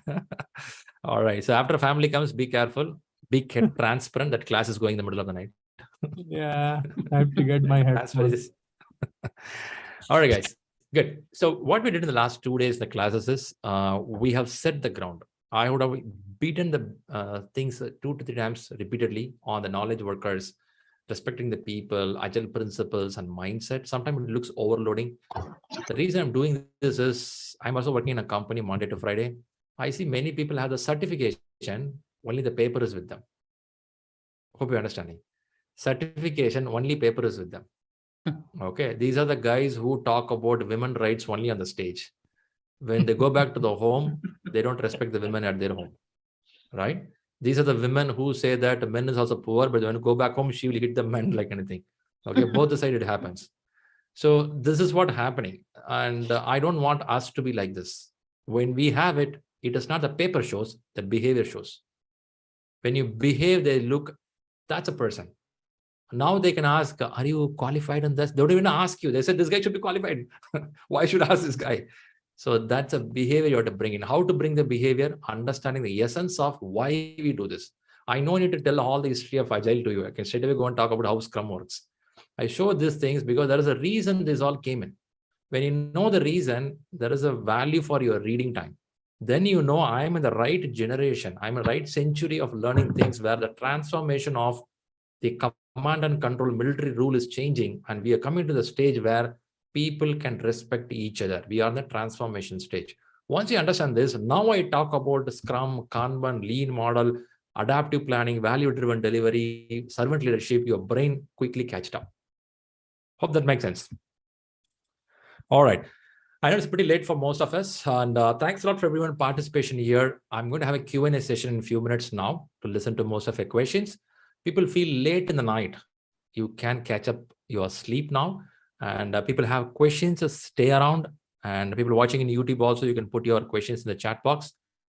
Thanks a lot for everyone's participation. And tomorrow class, we're going to talk more about methodologies. Okay. Thank you. With this, we'll say bye-bye to the people who go to the bed now or take rest now. Bye-bye to the people. And people have questions. Yes, please go ahead with the questions. ShriRam, I just wanted to know, like, whatever questions we are getting on WhatsApp, so will there be some agenda or some time allotted so that we can have discussion on that? When you say WhatsApp, somebody personally sending you messages? No, the PDF that Rahul is sharing every day. Yes, sir. Those 5 questions. If something is going wrong and need more clarity or discussion. Yes. I wish to do, but unfortunately, my clock also runs only 24 hours per day. So I couldn't sit for that. What we can do is on Sundays, we do Q&A session. So what we do is every Sunday, that is tomorrow, 4 p.m. IST. May I assume you are from IST? Yeah. Okay, 4 p.m. IST, there'll be a session, but we can't talk all the questions. We'll pick up some questions. Let's say you bring one question and tell that, hey, this question is really bugging me, man. Can you please explain? So we take few questions every week and we discuss about it. That I can assure you. Yeah, then that's okay. It's good. So we'll be getting some invite for that or like... Of course. Rahul will share the invite in the WhatsApp group. Whether he shared it or not, be aware that every Sunday, 4 p.m. IST, it happens. For people from other countries, it should be morning 5 or 6:30. Possible. You can wake up and listen. If not, what we do is we are recording this Q&A session and we store it in the websites. So anytime somebody can go and listen to the recording, what they are discussing about some questions, which can also help you. Okay. Yeah, that's great. Thank you. Perfect. Good. I appreciate it. I'm sorry. Someone mentioned that there is a WhatsApp group, but unfortunately, I'm not part of that group. God, man. Did you pay $100 for joining WhatsApp group? No. No. I was not asked. Not $100. I was no. Forget about the amount. I was not asked any amount for that. So I haven't even seen the details. So just wonder. Jokes part. Okay. Point here is I showed you a communication board today, a web link. Did you saw that? Yes. Right. Do you have a link of that with you? Not handy, but I'll check. Okay, I'll ask Rahul to help you. One information I can give you, if you go to your mailbox, once you register in the classes, a mail would have come to you. Yes. In the email, there'll be detail about getting to this communication board. Once you go to this communication board, that's a web portal of ShriLearning. There you will see all WhatsApp groups. Just you have to click it, you'll get it added there. Oh, okay. I'm sorry. That's how it works. Yeah, even if not, Rahul will help you. Just ping Rahul, you will get detail. But I'll recommend you to read the email and get that link. It'll be handy for you most of the time. Sure. Okay. Thank you. Yeah. So we have a question from me. Okay. You go for it. Shall I? Fine. So in case of PMP, we have actually got to this prepcast, right? So the level of complexity, or you can say like how hard this we need to go for it, or is that we can learn by referring the books or something online? Okay. For the PMP also, I have people who did a moderate exams. For example, in ShriLearning, they take 5 exams and clear it. It's not mandatory that you have to buy a simulator in the market. Answering your question at toughness level, PMP is some different level because it has a different domains covered there. Being Agile, if you have already working in Agile, you know Agile, you have seen in a company, it's going to be a moderate exam for you. Moderate come little high will be for you. If someone has not worked in Agile at all, in your company, Agile is an alien word, but you are learning for the first time. That's going to be little standard high for this person. So now for this kind of people who never worked in Agile, who have a challenge there, I have to personally work with them to see what the scores are coming up. Then case by case, I'll recommend what is good for them. But for now, in ShriLearning, we have 5 full practice exams for PMI-ACP. That is a very sufficient, more than sufficient for a person to clear the exam. Yeah, that really helps. Fine. Okay. Yeah, that's it. Thank Good. you. Good. My question was, somebody mentioned about, Rahul posting some questions in the YouTube. So where is it coming? Where is it posted? These 5 questions. Post on YouTube or WhatsApp? No, WhatsApp, but I'm in the WhatsApp part of WhatsApp group, but I didn't get any questions last week or something. So is it in a different WhatsApp group or it's? Yes, I'm not yes, sure. it is there. It is there. We have something called exam group. Again, I'll ask Rahul to help one more time in the general WhatsApp group. We have a group called exam group. What we do here is this exam group is created only for attending the questions and discussing. Okay. What we do here is every day we post some questions there and people answer those questions. In fact, someone asked me, I think Saloni, right? She was asking me, sorry, Saloni or somebody else was asking me saying that, hey, will we have a discussion about the question paper? Yeah. We have question paper discussion on Sunday. On top of that, I recommend here is when every day a question is posted, you can answer it. You can bring up a conversation in the group. We have hundreds of people sitting in the group. Many of them are PMP, ACP, Agile certified. Still they are there because they want to see the question every day. You can ask a question, hey, I took a question number 8. In this question number 8, I don't understand this concept. I look like answer is A is correct, but the answer says B.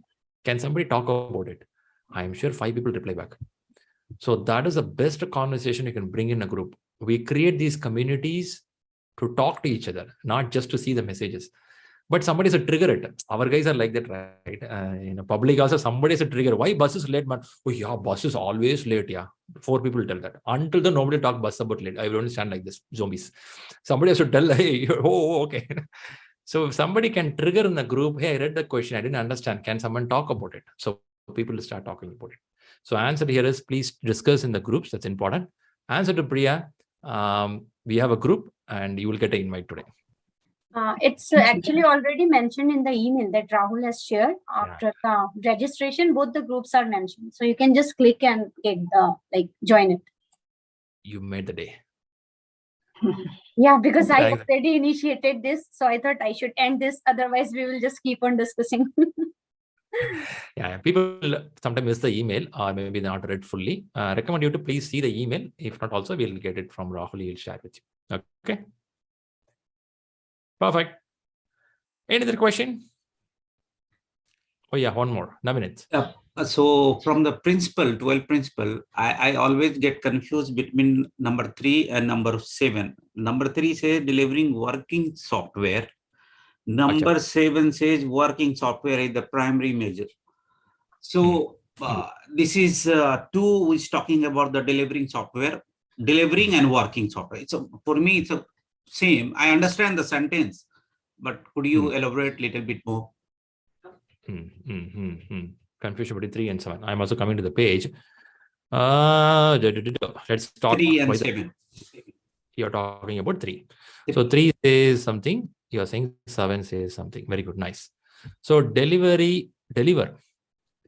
working software frequently from a couple of weeks, a couple of weeks to a couple of months with the preference to a shorter time scale. So it's talking about a delivery, that is output. Output, right? Output and the frequency of output. Frequency. Okay. What is the frequency you have to deliver? Working software is a primary measure of progress. So now here it is about measuring the progress. Now, when you say measuring the progress, here also it's output. But here it's all about the measure. Or we call it as tracking. Tracking what? Tracking your vision. So now if my senior management or my team members or the customer want to really know how we are progressing towards a vision, I can see Jira board. I can see MS project. I can see work breakdown structure. I can see UML diagram. I can see PPT created. I can see PDF created. These are all fine. Fine. Very good. Nice. Nice. But does it talk about the progress towards the vision? Yes, it is. It is. But more than that, what is the primary one? Not secondary. I'm talking primary. When I say primary, something workable, usable component, if you can show to your customer, that is interesting. That's a message here. Whereas here, it is all about delivering working software frequently. In the sense, they are very stressing on this word frequently because we spoke about the word called early delivery and continuous delivery. When you say early and continuous, what kind of early and continuous? You try for any couple of weeks or couple of months with a shorter time scale. They're giving an idea how frequently you can deliver something which can create the trust. Whereas here, what kind of output can be given? The kind of output, it's a frequency of delivery. How are we getting the difference? What is running in your mind? Let's see, listen to you. No, I was confused between working working software, but that is the common I picked from the both 3 and 7. You read the up to first this. one, now I got little bit clarity that we are talking about the frequency of the delivery based on the couple of weeks and months. That is clear to me. Now 7 says the primary measures, like measures can be documentation also. Yeah. But my interest would be is, show me something usable for the vision. Here I'm going a little more clear on what is my progress. The word progress is there, right? What is a progress? Progress means stage 0 to 100 or 0 to vision, where you want to go. When they say primary progress, I want to see the progress. What about I'm asking you, what is a PMI-ACP progress? You will tell, oh yeah, 2 classes have happened. Okay, what is a progress? I have uploaded my application form. That's a progress. You made something there. So we are trying to see how frequently classes are happening. Maybe every week we do. Every week 2 times we do. That's good. Weekly once is fine. So kind of you're understanding the frequency, you're understanding what is the outcome. Both are there. All right. Clear. In that sense, it's clear. Yeah, I can demonstrate now. Yeah, thank you. All right. Good. I have a question here, Shriram, Sharika here. So like out of those 12 principles, if it is asked in the exam, like which is the highest, most priority one, and 4 is given, then if highest priorities should be given to customer, if that is there, definitely that should be the answer. So something, that type of something can come.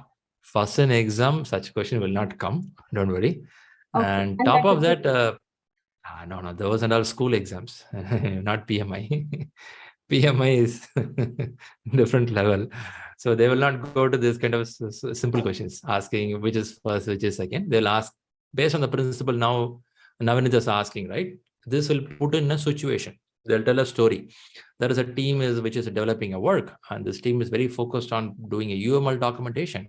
And where the customer is more interested on seeing the outcome of it, what kind of deliverable will be happy for the customer?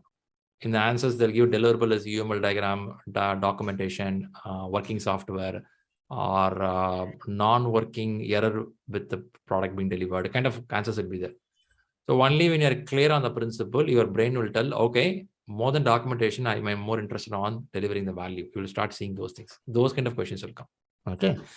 So coming to your question. Your question is priority. First, I would have said a little back, there is no priority was given when they written this principle.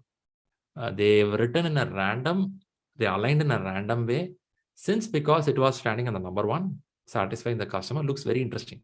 But that doesn't mean it has to be there. It can go to 12th one. 12th one says reflect on regular way of working. That also can go to number 1. So I would tell first, we may not be able to put as a priority because there is nothing followed there. Second, in exam, you will not get such kind of questions. Okay, thank you. All right. Hi, ShriRam. One quick question from my side. Yes. You have been enhancing the word called agility a couple of times, right? So the agility is just quick and easy, if I understand, or is that carrying any other meaning? You mean the term agility? Yes. For that, what is the wording you are giving? Quick. Another one is? Anything which is quick and easy. Easy. Why you use the word easy then? Any meaning? Might be that it is simple or something, which is easily deliverable. I'm trying to see how easy will fit in there. But agility, what you said is a quick is good. I always take it in a sporty format, which is on a reflex and again observing the feedback. 2 things I'll take in. Agility means always I take that way. Reflex, quick reflex of action and taking feedback in. Okay. But easy, I'm thinking how to fit in. Easy doesn't fit in there. Easy, I couldn't fit in. I will go by these 2 words like quicker reactions and also observing the feedbacks. That is repeatedly understanding what it is needed, agility. In sports, you take that away. Yes. Okay, perfect. ShriRam, I have one question. You used word spike right in between. So what does it mean? I didn't understand that. Like what kind of work? Yeah. Yeah. We had to go there. But Okay. may I know which industry you work for, which domain you work for? IT, yeah. You don't have a spike in your company? No, I didn't understand clearly. So that's why I'm asking. Okay. I used that word, but I'm not clear about that. The moment you said IT, I was a little shocked. Man. I used it, but not in depth. I don't know. Okay. We will talk more in depth in class. Since you asked, I'll tell something like here. A sprint. Okay. A sprint could be of 10 days of time. Okay. 10 days they're going to work. They pick up a piece of work here. We call it as a goal. They work for 10 days. Every day they keep on working on something. Now, after the 10th day over, do I need to start another 10 days? Which is going to be next set of goal or goals. Okay. Now, what will happen here is, even though my team knows what they have to do here, at times what will happen here is, for the upcoming 10 days or furthermore days, future work, I may not have a full clarity of how this will work technically. Now, what my team can do here is, for the upcoming future work, I will take something called spike. A spike means R&D, research and development.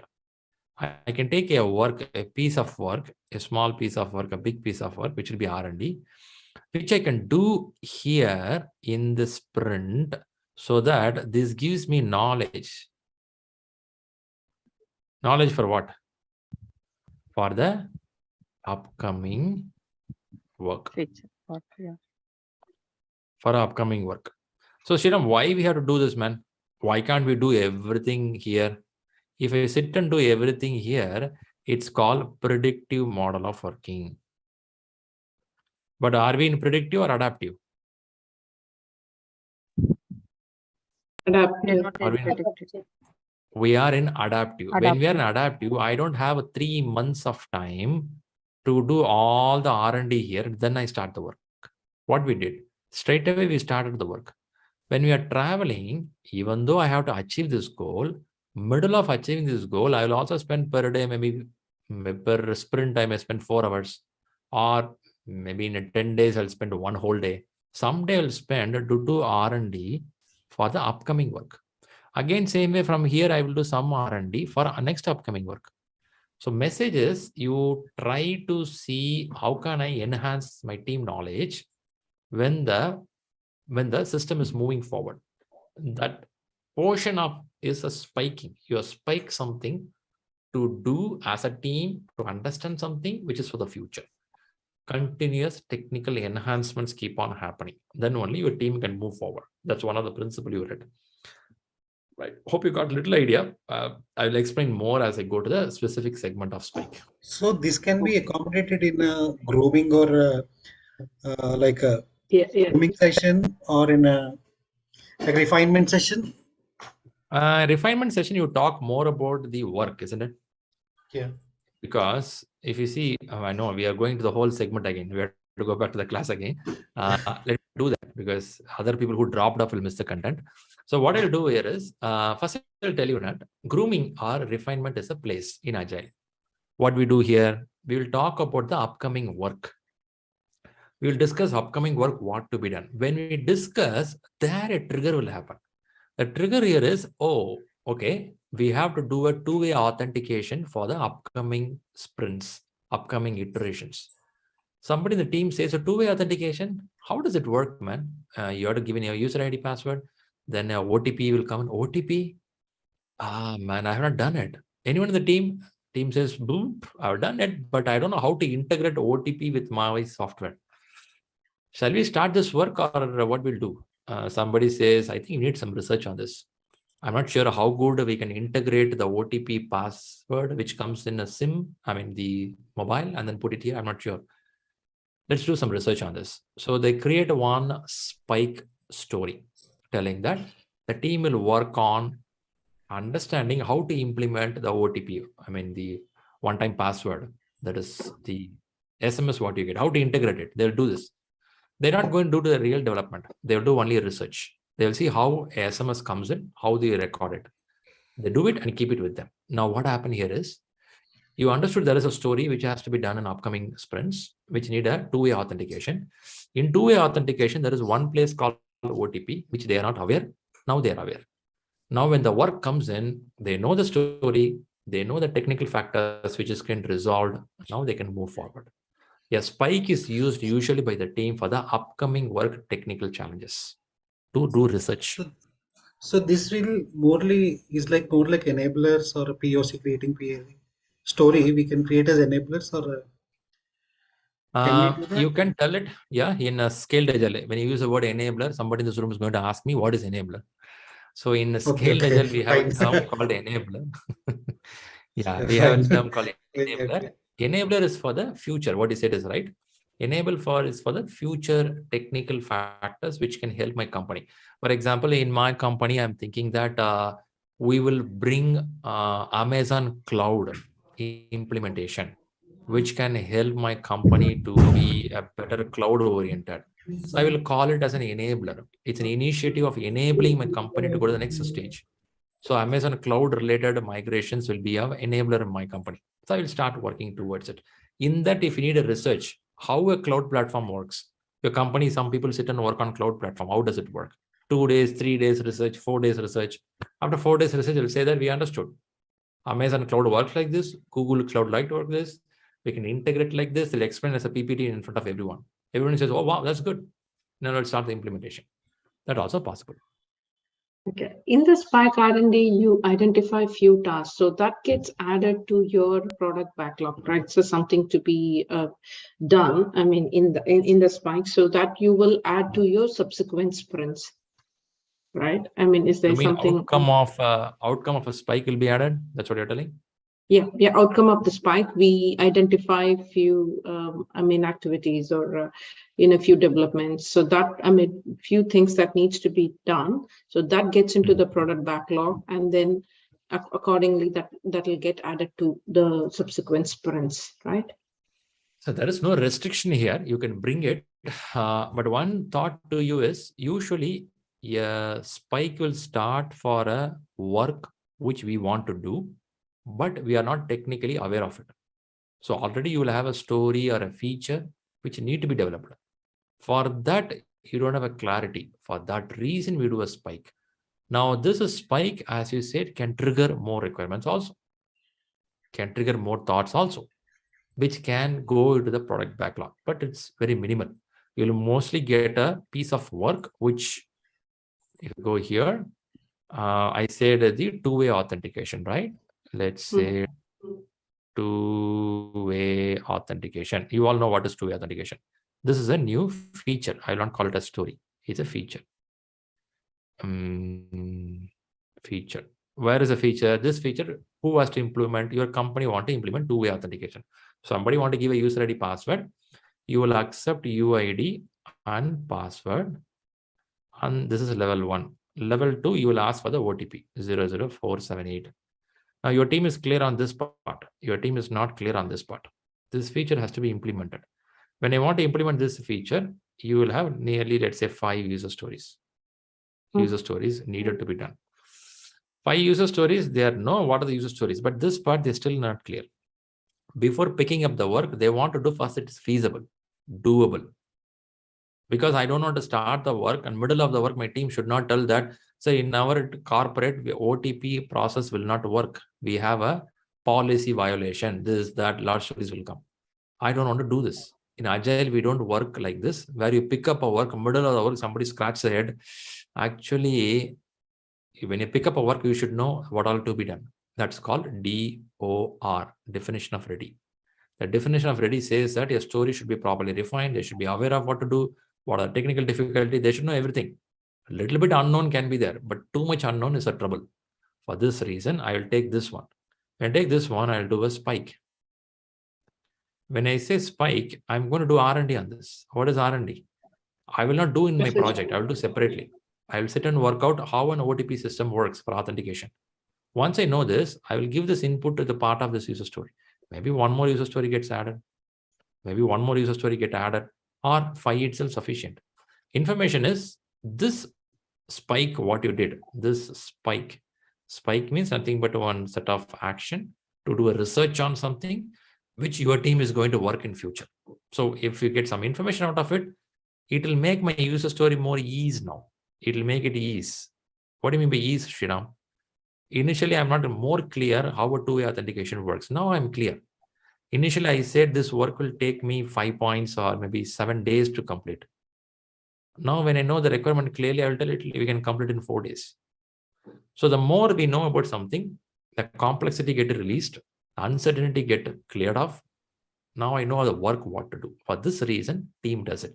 But can I spend too much of time on this? No, because already I'm in a sprint. What do you mean by already I'm in a sprint? I'm busy with my sprint already. So I cannot go ahead and spend the whole sprint time here. Rather, what I do in a sprint, imagine it is a 10 days of time. I can give 4 hours for this, or maybe 8 hours for this. Why we give this time? Because upcoming sprint, I should be clear enough what to do for two-way authentication. If not, I cannot pick up any work and start my project. Okay, that's a message. Hope you got it. Yeah, got it. Thank you. All right, that's good questions. Let me see something from the YouTube before we wind up. How do you manage the time in the current sprint for future spike work? Hope Balaji, we got the message. I gave some number there. Will you create a separate story for the spike work in the current sprint? Yes, we have to. We have a story there. The story will not have the points, but we will give some time for it. Usually spike, they don't put a points because that is not a measurable goal towards the increment for the customer. It is a research for your team to understand how to do technically. So they will have a story, user story, which will have a 0 point. And then they give a 1 day, they may give 4 hours, 5 hours, they'll work it. Sometimes the team will tell upcoming work, nothing we're aware of it. They will take a half a portion of a sprint, or a full sprint will be taken as a spike sprint. Whole 10 days, everyone will work on research to see what to do, then they move forward. It depends. It depends on the team maturity level. That's how it works. Yeah, Sriram, I have a question. See, when you're using a word user story, can you a little bit elaborate on that? Because I'm not from I think, yeah. Ravindra, what we'll do is we'll use it in the classes. If not, the whole class subject goes in the Q&A. So we have to do this all in the classes. Since you asked, I'll tell you, user story is a requirement. How a requirement is splitted to the level your team can do the job. If somebody has to paint this wall, I know wall painting is a work. In wall painting, today this guy tells that I will paint this portion of the wall. What color you're going to use? I'm going to use a yellow color. So I will have a detail of what color, which wall I'm going to paint. This could be one piece of requirement for the whole house. In your project, whole house, one piece of work, what we have is called requirement. One piece of work is a user story, a user going to benefit out of this wall. So there you have a minimal level of requirement detail, which need to be done by the team member. I think, this is the terminology used in IT actually. Maybe. IT, that's It's a requirement. That's it. Okay. But I'll keep this a topic for the class so that people who drop off should not miss it. So I'll come on next time. Sure. Okay. Thank you. All right. All right, guys. I know we went a little extra time. People who stay late in the night, thanks a lot. People who got up early in the morning in India, thanks a lot. For everyone sitting here, go ahead and have a good time. And people watching in YouTube, and next class on, it's going to be only for the Zoom. You will not get in the YouTube. Check it to the team members or Rahul Gupta here. You will get more clarity. And all team members here, you have access to the board. Keep up your writing habits, one. Second one, read the book Agile Practice Guide. Start with the book PMI-ACP exam preparation. You cannot read everything on the same day. It takes time, but start somewhere. Do that. Good wishes. We'll meet again tomorrow. Thanks all. Thank you. Have a good day. Thank you. Thanks, everyone. Thanks. Thank you.